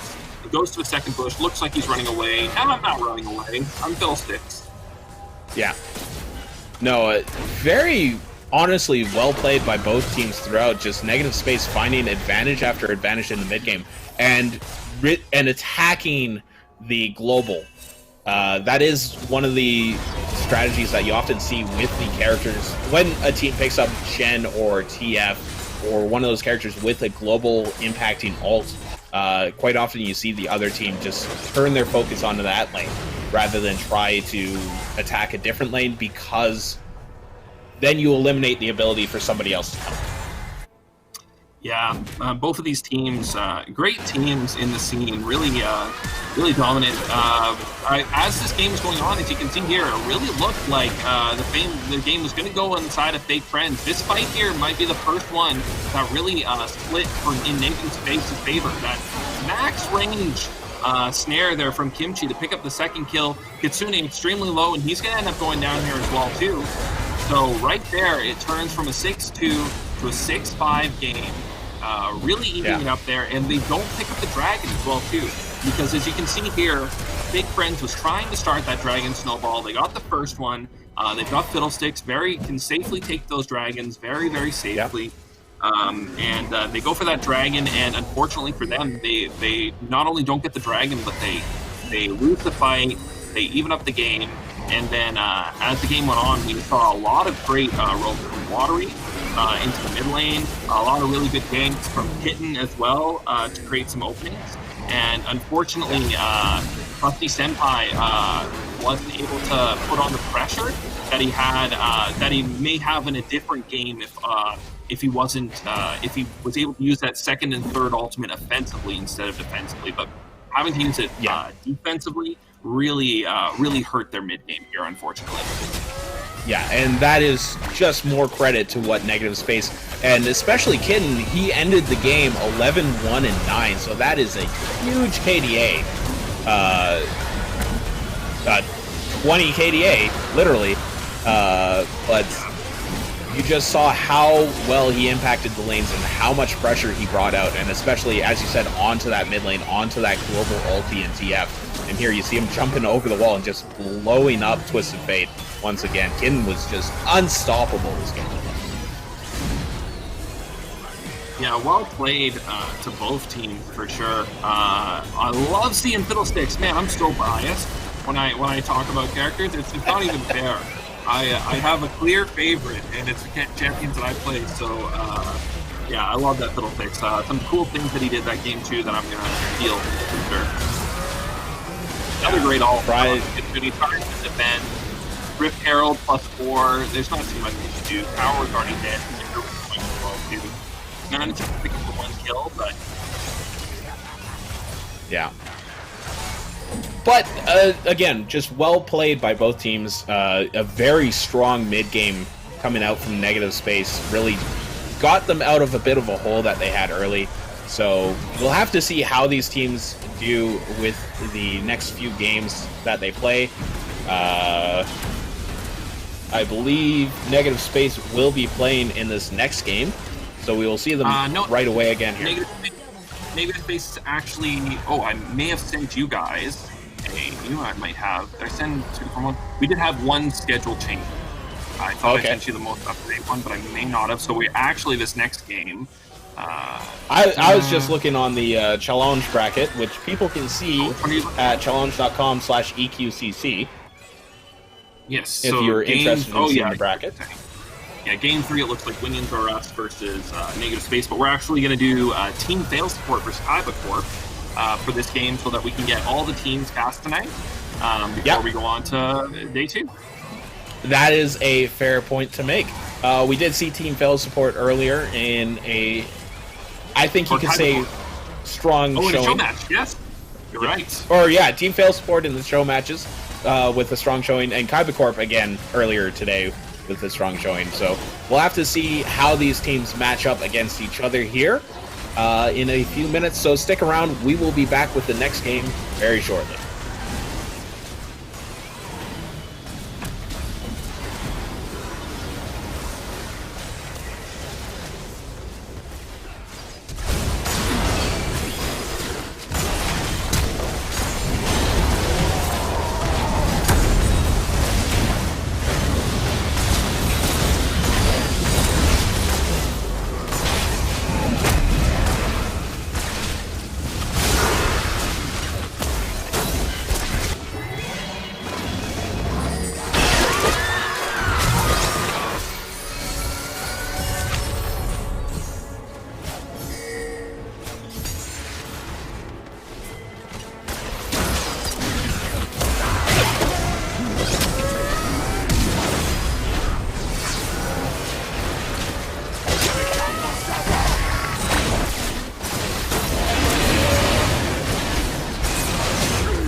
The Edmonton Quarantine Charity Cup is proudly sponsored by ICU Video Productions.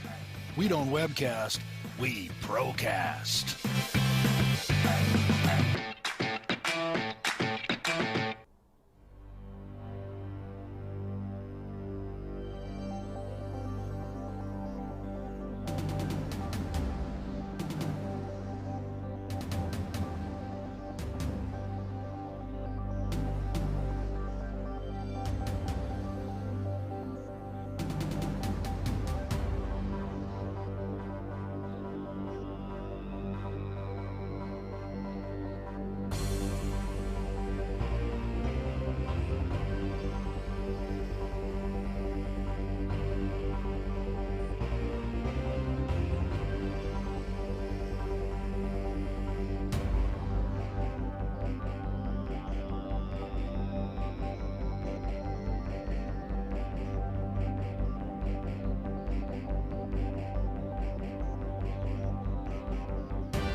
The Edmonton Quarantine Charity Cup is proudly sponsored by ICU Video Productions. We don't webcast, we procast.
I return to my training.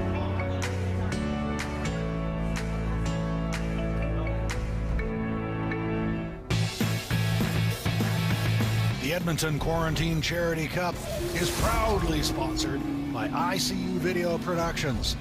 We don't webcast, we procast.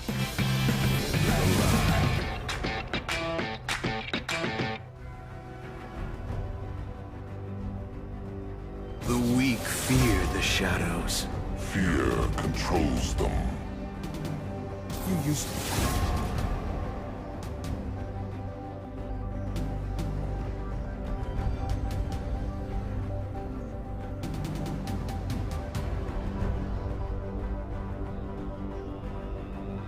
No cure for fools.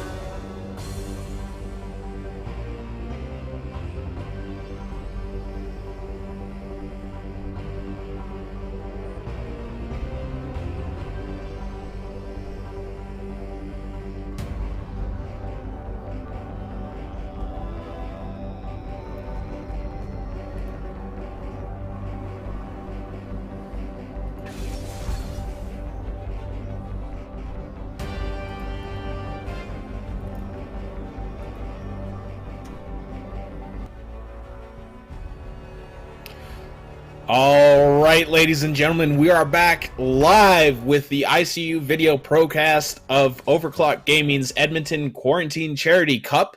I'm Kevin the Noteman Kyle alongside Tim Los Panderos Cooper.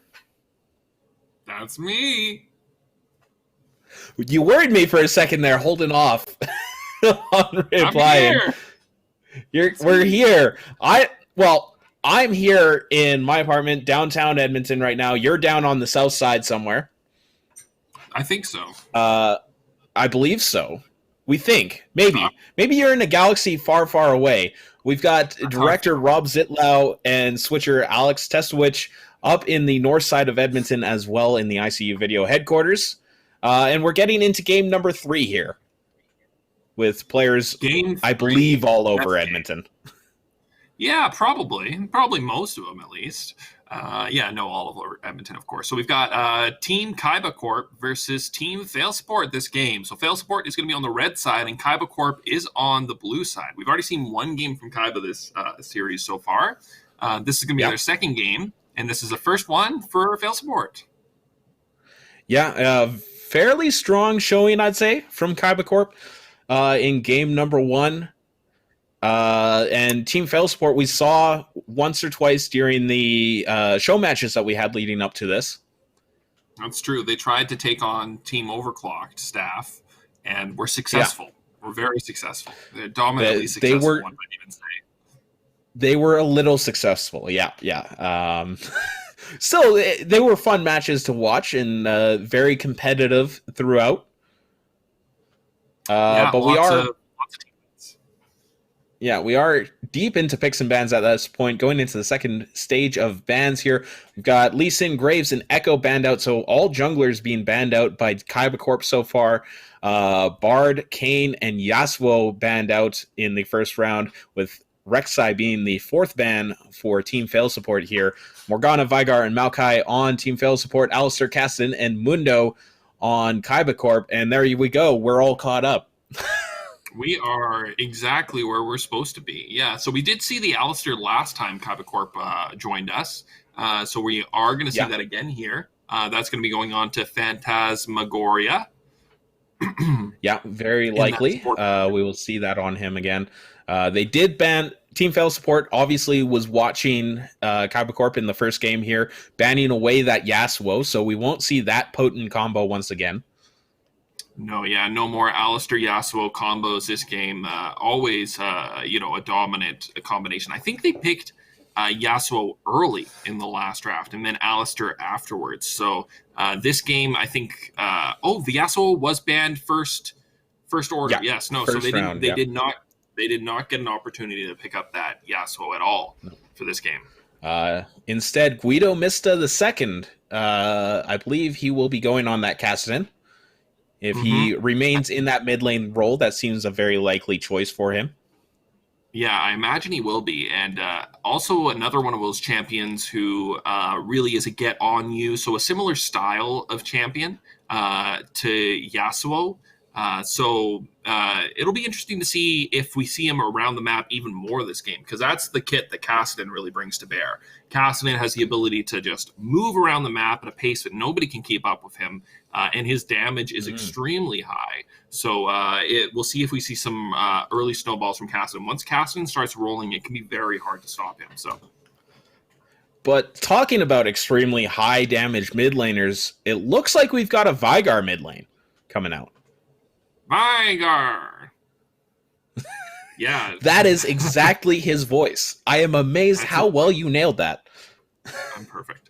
But yeah, Vigar, a massive mid laner in his tiny stature, his tiny little black wizard stature. It's always good to see a Vigar game. These stacking champions are always interesting in these games. They can either fall so far behind or just become absolutely dominant. And the baby cage that Vigar is going to bring to his team fights, it really shapes where teams need to fight. So when you have a Vigar, it kind of changes the dynamic for how you're going to be able to play these team fights. They do have a lot of dive with the Hecarim, the Alistair, and the Kasten. So having that Vigar to really stop them from being able to dive back onto their team could be integral.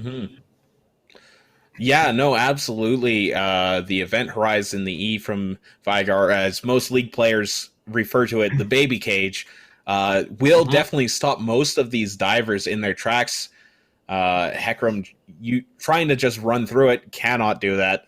The only one that really can get around it is the Cassidon with his Yeah, rift Cassidy walk. certainly can, but I think if he rift walks into it, I'm pretty sure he still gets. Maybe he doesn't. I'm not 100% sure actually as to whether or not he gets stunned. If he touches it at the start or end of his rift walk, then he'll still get stunned. But he can. It is a blink, so he can get through it without getting stunned up.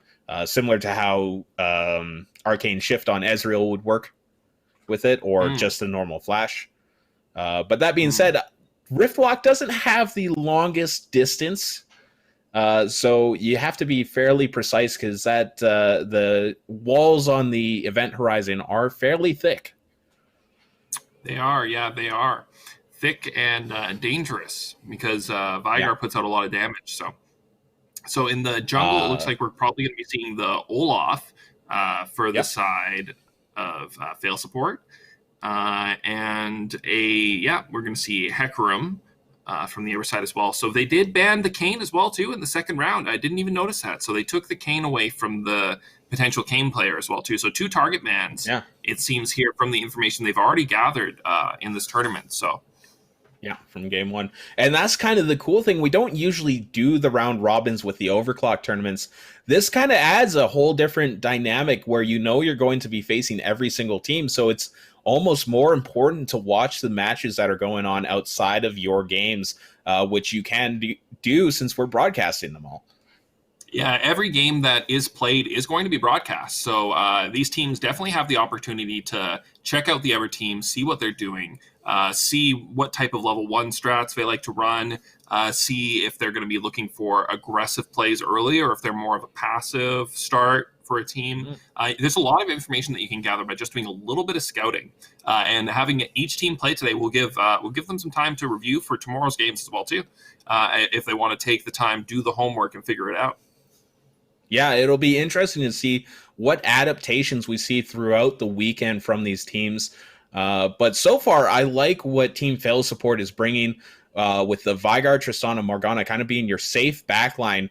All 3 can really peel for themselves or for each other with the Event Horizon, the Black Shield from Morgana, or the Rocket Jump from Tristana, or her ultimate even, just knocking away the Hecarim as he tries to run in. And then you've got Maokai and Olaf there for a counter engage.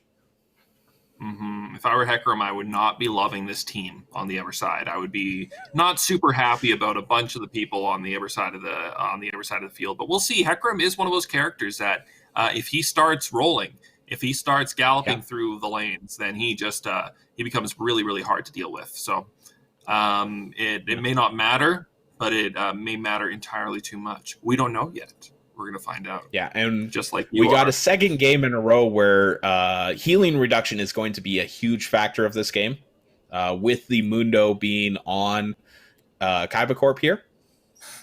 And the Maokai as well, too. Maokai.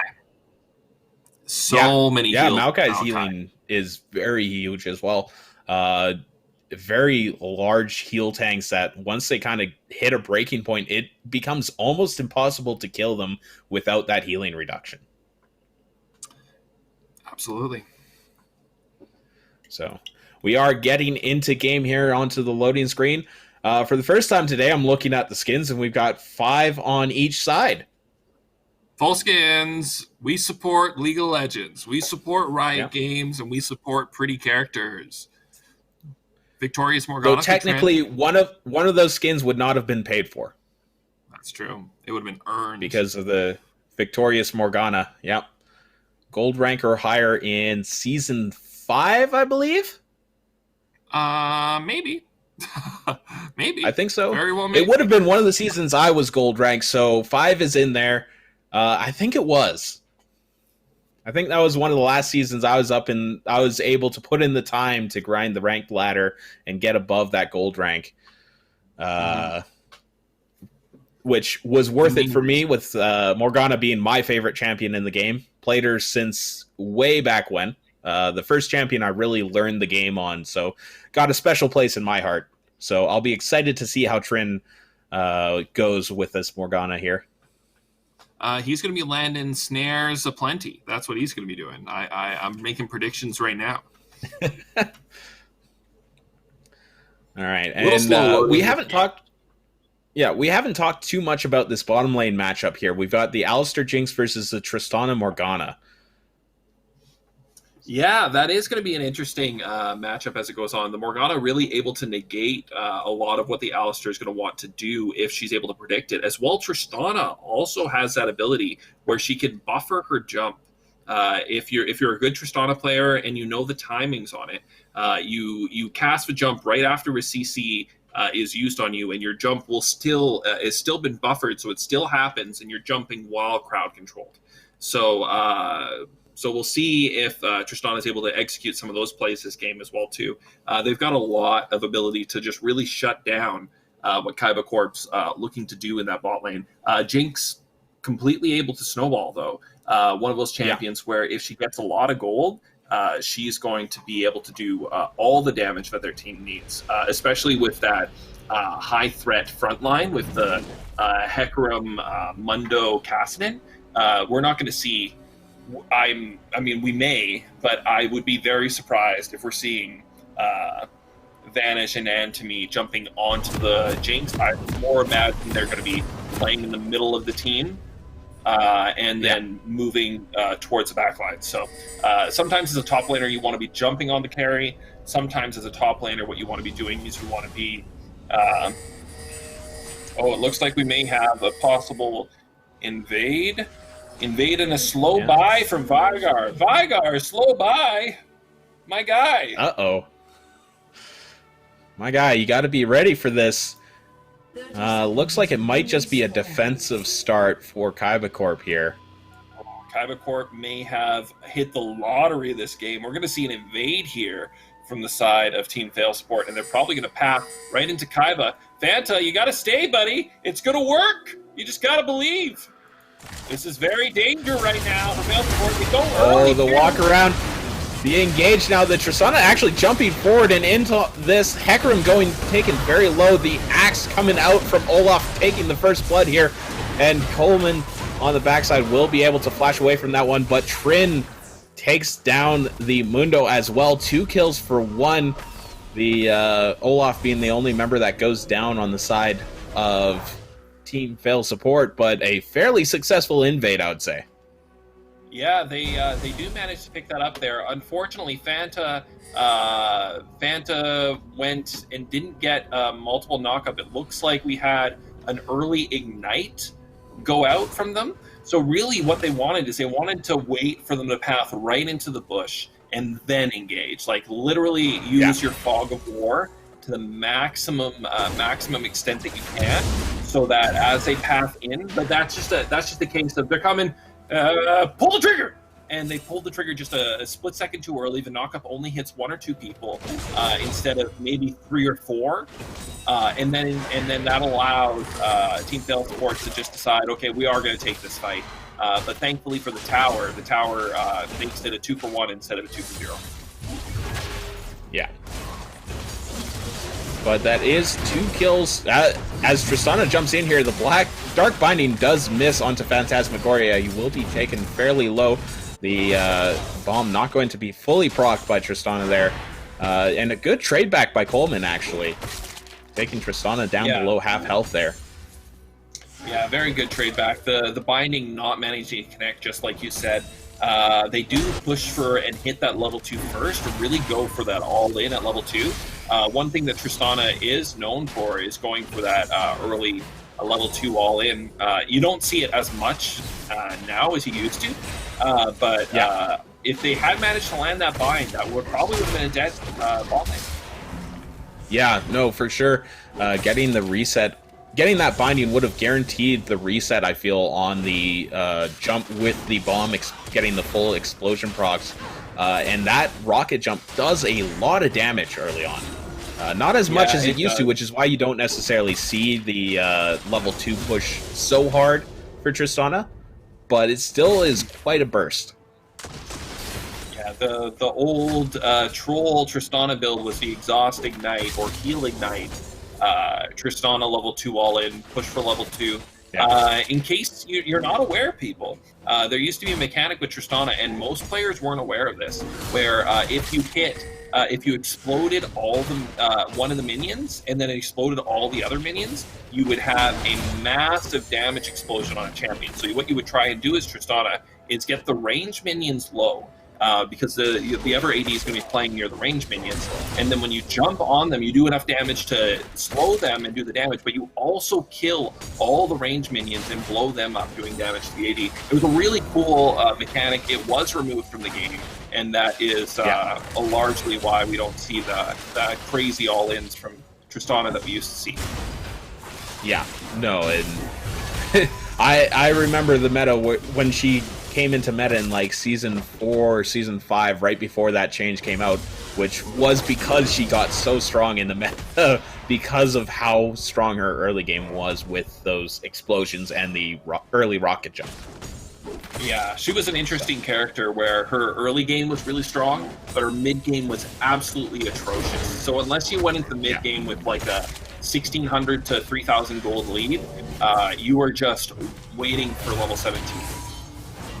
Yeah, and that's what really facilitated that change. Ooh, an engage here. Spell shield coming out onto a Huang. They will jump forward. The rocket jump will land. The double rocket jump. The ignite burning away onto Coleman. It will be enough. Trin picks up that one, but the tower comes in, and Phantasmagoria will pick up the return kill onto Tristana there. A little bit unfortunate walking under that tower there. Yeah, towers for the win. Really being the saving grace right now for the side of Kaiba Corp. 2 kills so far secured with that help of those towers. But the dive there comes from Tristana. It's a counter engage. First we see Kaiba Corp spot lane moving up on them, and then we see the counter re-engage from the Morgana Tristana, aware that they don't need to be afraid of their Tristana Jinx right now, that they do have the higher damage potential. And they just, they're not worried about the walk, and they just turn it around and walk right off instead. Yeah, and Timmy actually going and soloing the Cloud Drake early on here. Had that advantage down in the bot lane where both the AD carries were dead, so knew the jungler probably wasn't going to be around on that bot side and took advantage. Yeah, that's a really big pickup early if you can get an early solo dragon as a jungler. It's huge for your team. It opens up an early 4 drag win condition as well too. So they're going to look to secure this second dragon when it does come up in a few minutes. And then if they do manage to get that, I imagine we're going to see a lot of play around the dragon this game, really trying to do it on reset, looking to force that early 4th dragon as soon as possible. Another engage here, but he has very low mana on Alistar. The headbutt pulverize does come out onto Trin. The stun does come out, but it's not going to be enough. Phantasmagoria taken way too low. No ulti available for him to sustain through the damage. Tristana now trying to find the kill onto Coleman. Will not find it. The binding! From downtown, Trin picking up the second kill in the bot lane there. Just 3-0-2. I wanted to see a good Morgana game, and so far Trin is delivering. Yeah, Trin making up for missing that first bind by securing that kill there under tower. But Kassadin coming in. Yeah, level 6 Kassadin. The Soul Shackles comes out with the Dark Binding. He will be stunned up. The damage comes out from the exploding bomb. And Huang will pick that one up. Tristana now 2-1-4. Not quite all the kills in the lane, but still you're not too shabby when you've got 2-1-4 as your score. And that stopwatch just saved their team 300 gold, because that Morgana was definitely going to die there had she not had the stopwatch to use there. So uses the stopwatch to great effect, saves it, prevents the Kassadin from getting the kill, and that's huge. You definitely don't want, if you can stop the Kassadin from getting those early kills with those roams, that's what stops the Kassadin from being immovable as the game goes on. So very important to not die when he does come down for those early ganks. So well played by Team Bell Support making it through there. And a very big invade here by Team Fel Support, taking away that second blue buff away from the Kassadin, getting it onto the Vigar, while still having their own blue buff ready to go. Yeah, oh, that's going to be so annoying for Cassidy in the mid lane. Not only does he not get his own, but now Vigar, who loves to just spam his comment from the sky, is going to be pushing him in so hard in that lane and really just forcing him under tower, preventing him from being able to roam at all. So Cassidy's going to be forced under tower and really not going to be a pressure on the map for a little bit. Yeah. And meanwhile, that gives Vigar's... Yeah, Ekram Boxside. The route onto Jinx once again. She will get pushed away, but the kill does come out. Huang picking that one up. Hecarim just in too late. The teleport now in from Vanish. They will go under tower. Prince starting the tank. Vanish rooting up Phantasmagoria. He will break it with his unbreakable ulti. But now he's trapped between 3 people, and his ultimate has run out. This will be a dead Alistar. Huang now unstoppable, 5-1 and 4. This Tristana is rolling. Yeah, a really good TP there from Vanish, forcing the pressure onto them in that bot lane, and at the same time they're in mid. Normally this is a time when a Kassadin is a great mid laner to have. You see a TP coming in from the top laner, you can roll into that bot lane, but unfortunately Kassadin forced under tower for the entire time because the Vigar's got the blue buff and the Vigar's pushing it hard. Ooh, another snare and the great body block by Trin, tanking the tower. Coleman going very low, will get taken down by the explosive charge, I believe is the ability name, off the top of my head. That's what it is. That is it. I nailed it. Yeah, the Morgana binds just really open up tower dives as well too. The bind duration is so long, it's very high damage, and then Morgana's also able to drop a pool underneath you, so you're going to take a lot of damage stuck in position under tower. It's just very, very easy to dive when Morgana manages to land one of those binds. So unfortunate for Kaiba Corp having a hard time in that bot lane this game. Yeah, level 4 binding right now on that Morgana, so that's 2.75 seconds of CC, provided you don't have any tenacity on you. That's a max range that arrow, is my friend. that is very close to a long range Ash arrow. As now Tristana jumping forward once again, gets the explosive charge onto Coleman, will not proc the full thing, but Phantasmagoria going very low right now. Coleman on the wrong side of his team there, and Huang will pick up another one now, 7-1 and 4. Phantasmagoria managing to get away from that, but that should be the Infernal Drake going the way of Team Fail Support here, and they're still looking for blood in the bot lane. Yeah, Team Fail Support in this bot lane has just absolutely popped off at this point. Unfortunately for Coleman and for Phantasmagoria, they're really getting a lot of pressure pushed towards them. They've gotten TPs into their lane. They get a TP, and then as soon as they get back to lane, the jungler's there as well too. So a lot of pressure being put towards that bot lane, and it's really paying off for Team Fail Support. Huang huge in this mid game as Tristana.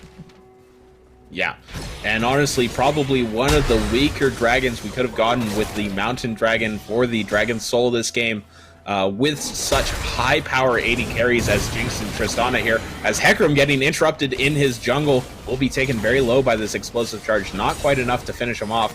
Now Phantasmagoria trying to find something, but will get rooted up by the Morgana, and they will disengage quite safely there up towards the Vigar. Yeah, very, very, very hard time here for this Hecarim. That bot lane being absolutely huge, Tristana being incredibly mobile as well too. Alistar getting the headbutt pulverized, but it's not going to be enough. Huang going legendary. He just has too much damage. The dark binding landing on the rift walking Kassadin. Shima will finish off that kill onto Guido Mista, and Vigar now getting in on the action. Yeah, Vigar showing what he's there for too, roaming down, and we're gonna see this is gonna be another tower dive here in the top lane. Yeah, the Hecarim is here for the counter gank. Olaf going very low, will get taken out by the red buff burn from Hecarim, so it will be a 1-for-1 now. Vanish will have to duel with the Hecarim here, but will not be able to, or will not be challenged. Didn't have much mana to do so either, so it would have been a scary time for him. Yeah, and that was a big win, even though it may not seem like it for Kaiba Corp. They managed to kill the Rift Herald. The Rift Herald doesn't take down the tower.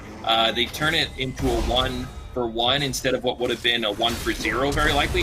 Oh, Nice the from Vigard. flash. Beautiful Wowzers. flash by Vigard there. Casson trying to chase on, but the Glacial Augment rune just going to keep him safe there. That was an incredibly timed flash there. The Rift Walk forward is going to spell demise for Cassidy. Does not have that back up in time. This is not Season 1 or Season 2 where it was available every half a second. Yeah, this Tristana is a very scary lady right now. She's got all the gold. She's got lots of items. 915, 700 gold bounty on her head, and she can close distance to people as well too. So, or push them away like that Alistair right now. Yeah, that's very true. So Tristana right now at the point where she can probably solo anyone. Even the Mundo. So this is a very, very scary point in the game right now for Kaiba Corp. Yeah, and Trin forcing the flash from Mundo up in the top lane. Just walking up there. Didn't even throw a binding. But just that pressure was enough to say, yeah, no, I'm gonna take the flash. I'm gonna stay safe.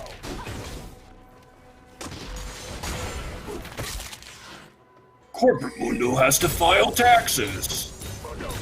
Well, Vanish not quite tanky enough to be able to just completely tank the tower there, but almost, very close to.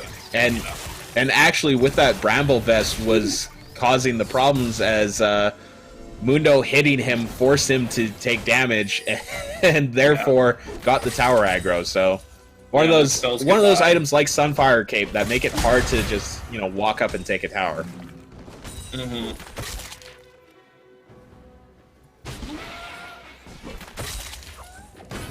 Yeah. Morgana waiting in the wings here.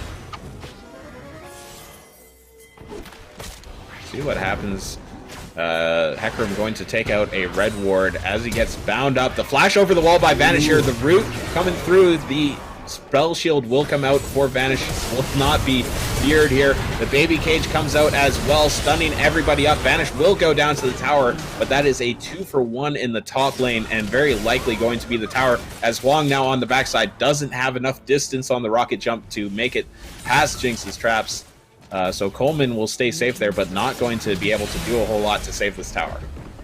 Yeah, and you can only take so many tower shots, but I'm pretty sure Vanish took the maximum. The absolute maximum, right there. Yeah, it does go down as a result, but I'd say when you die to the tower, that is the most you could take. That is the most you could take. Yeah. No, but I mean, like they could have swapped off. He was tanking for the whole time. So not the cleanest dive in Team Fail Sport, but obviously still an effective dive. They pick up 2 kills for 1 and the tower in that top lane. Yeah, and now they're going to get the first dragon here for free. No contest going to come from Kaiba Corp here. And that is 3 dragons. So the next dragon could be the Mountain Soul. Just the clean 4-dragon sweep is a possibility now. Yeah, and that would be a very fast Elder Drake too. Well, that's the name of the game right now. If you can get that early dragon advantage, and with Olaf really setting that up, then it just opens up so you can. Phantasmagoria going to engage here, though. Sorry, down in the bot lane here. Does get rooted up. Will go down here. Just an unfortunate engage. Thought he had the numbers advantage in the 2v1. It turned out to be a 3v2. Tricky plays from Vanish, the fast feed on the fat tree. Just trying to get his way out of there. So much healing, so many snares. He is so tanky. But he's not tanky enough, and he's going sideways. Three members it took to take down Vanish, but he does vanish off the map for a few minutes here. Unfortunately, not going to get the kill onto the Jinx. Definitely the member that you want the kills on right now. If you want to get back in this game, that's definitely going to be your win condition. As Coleman going to die to the explosive charge. That Tristana is just disgusting. Yeah, Tristana right now at this point in the game is just impossible to deal with. She has Storm Ranger and IE, which means that she's critting on her first auto attack. Like, she's crit on her first auto attack. She'll jump on you. She'll get a reset, jump on you again. She's about as scary as an AD carry can be. And Tristana, when Tristana really just starts to snowball, there's nobody that snowballs like Tristana. Draven gets a lot of gold. You know, Jinx gets a lot of damage. But Tristana just starts rolling down the hill, and she doesn't stop. She'll never stop. Yeah. Yeah, with the amount of utility that she has in her kit, being able to self-peel as well as she does, it's really tough to stop that snowball. Yeah, and we'll see what she's going for her third item too. If she goes for rapid fire cannon as well too, there's literally she'll be able to engage from half a lane. Yeah, you're not wrong. The longest ranged AD carry in the game, I believe excluding the Kog'Maw W, as now have to rocket jump away. That is going to be enough. And also we did at one point see Mundo go down there. Kind of caught out a little too far up the lane. Yeah, it's a dangerous time to be anywhere right now for Kaiba Corp. Team Fail Support has a lot of gold on a lot of different characters right now. So you really need to be in team positions here. They're looking for a catch. Very low. The Ignite going to take away, not enough. Coleman just not having enough damage there. Only has the IE completed so far. Oh my God, Vygar survived with so little health. Yeah, and that's just the fault of well, that's what happens when you have this big of a gold deficit at this point. Really well engaged, nice catch, so close to killing him, but it just doesn't get it. And Huang's having none of it. Yeah, Huang just absolutely obliterating the Jinx on the other side here. Gonna finish off the bottom inhibitor as they push forward. This might be the end of the game here. Death timer's not that long. The engage coming out from Hecarim, running across most of the team here. Huang on the backside will get knocked up mid-flight, so not able to fully disengage. Vanish on the backside will take too much tower aggro and will go down. Now the push forward from Mundo. The Soul Shackle's coming out, going to lock up Mundo and Alistair, the two tankiest members. The pop coming through and exploding onto a full 4-man though from the explosive charge. Hecarim not able to do too much as the pulverize stopping Huang from jumping once again as Antimi will chase down the Alistair. Huang backing away now. Triple kill for Antimi, and this might be the end. Yeah, that might be the end there, but great. I love what Kaiba Corp did there. They pulled the trigger, they came so close. Alistair knocked them all up. He got them all. He got them all. There's nothing more that you can ask for. And they just fought.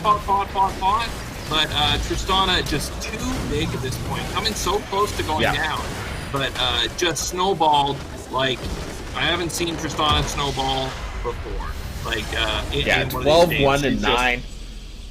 She's got a lot of gold too. She didn't buy there at the end. She's sitting on a heck of a purse, really ready to base and pick up, you know, an RFC or a PD. And this is the first fight of the game here. You see just a little early on the engage. And unfortunately, I can't believe Tristana rocket jumped into 4 members at the start. That just tells you what kind of mindset Huang was in going into this game. He wanted blood. Yeah, he was into it. And the Tristana as well, too, one of the strongest level 1 fighters when she does go for that rocket jump to start. With those resets, having the ability to put that damage out, just absolutely massive for her. Here we see the kill down onto the bot lane, the trade early on, but unfortunately, story of the game there, Jinx just not able to get any kills. Ended up 0, 9, and 3 at the end of the game, just not and this is a counter having any from gold. Huang. Start the fight, Huang re-engages once it falls low. Unfortunately, Alistair they were just too far behind at this point, not able to pick it up. Bind from downtown. Ooh. Yeah, Trin with the magic bind right there. Max range, popping it on. Showy, flowy from Morgana. And I mean, to move on to the conversation off of Huang, because I mean, we were talking about how big Huang was all game long. Behind Evergrade 80 carry is a really good support. Trin going 4-0 and 17 that game. That is massive. Yeah, that is massive. And yeah, as you see here, just hitting binding after binding, getting the spell shields on the right targets at the right time. Like, it was top tier Morgana play. Perfect bind under tower there, getting the tower aggro too, so just making this setup dive just so much easier. And the waiting out the Alistair. Waiting him out. Yeah. Alistair doing what he can, but unfortunately trapped there under the tower, no support. This is when Vygar is pushing in the cast in pretty hard here too in that mid lane. Yeah. And I believe that was that second blue buff on the Vygar as well at that point too, so not only pushing him in, just not able to roam because Casson not having that blue buff early really hurts him. Yeah, it really does. It really, really does. And that one death will be the only death that Wong's going to have for the whole game. Finishes 12-1-9. Massive game for him here. Goes into the tower so low. No fear. No fear. Huang is here. Very extremely well played game by Team Fail Support here, but I mean, yeah, it's tough to come back from a hyper carry like Tristana when they just pop off like that. It's a tough road to come back. Though we did see some great engages later on into the game. The highlights will probably show them later on here, but towards the end, they really did some good jobs of fighting back. I want to point out Phantasmagoria on the Alistair in that last fight before the Nexus went down. Managed to catch Tristana rocket jumping twice with Pulverize. It's true. That is not easy to do. No, he was definitely on the ball there. He did everything he could in that last team fight, but the gold was just not in their favor. The stat stick, as you said before, was being wielded by another player. Yeah, Tristana definitely an 80 carry that can roll the stat stick all over you. But yeah, no, I think coming out of this game, if you're looking at some of the champions to ban away, because once again, we're doing this round robin thing, which is a little different than what we usually see. Maybe if you're looking at going against Kaiba, you might look at banning away that Alistar, because Phantasmagoria has had very good games so far. Yeah, very good games. Pretty much every game that we've seen him on that Alistair. Well, not pretty much every game. The two games that we've seen him on Alistair. Yeah, 2 out of 2 sample size so far. Yeah, 100%. Yeah, but, this dive here in the top lane as well too. Yeah, and maybe if you're facing Team Fail Support, you might want to ban away Tristana.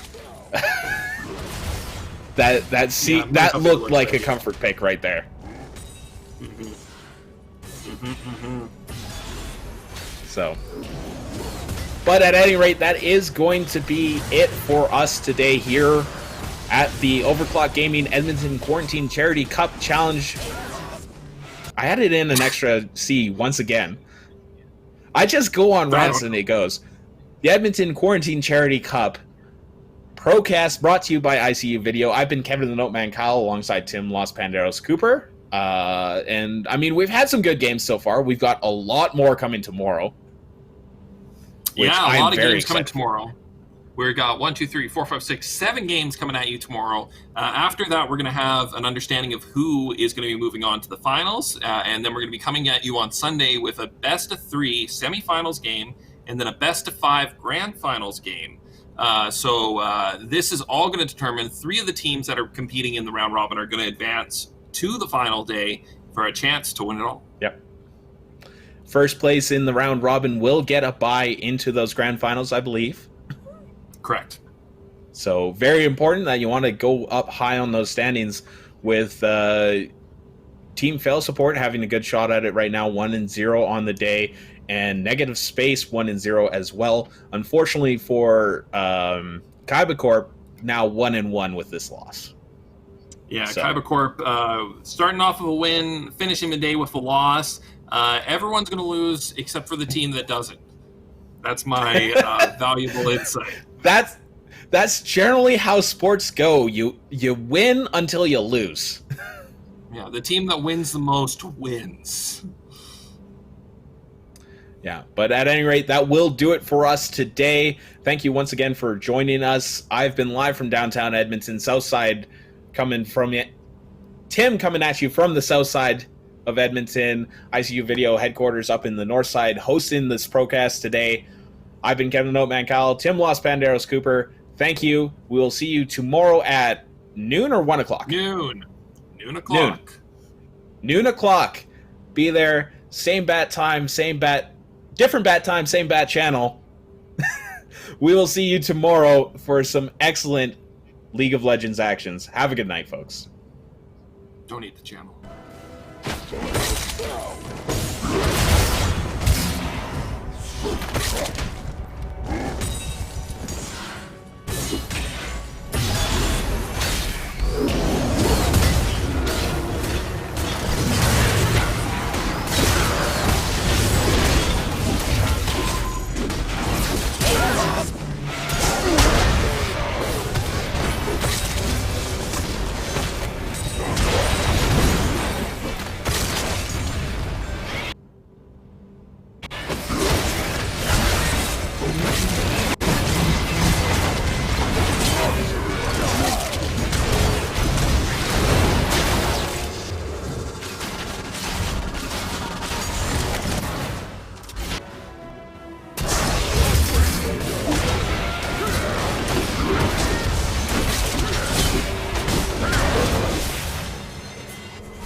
Triple kill. Rampage.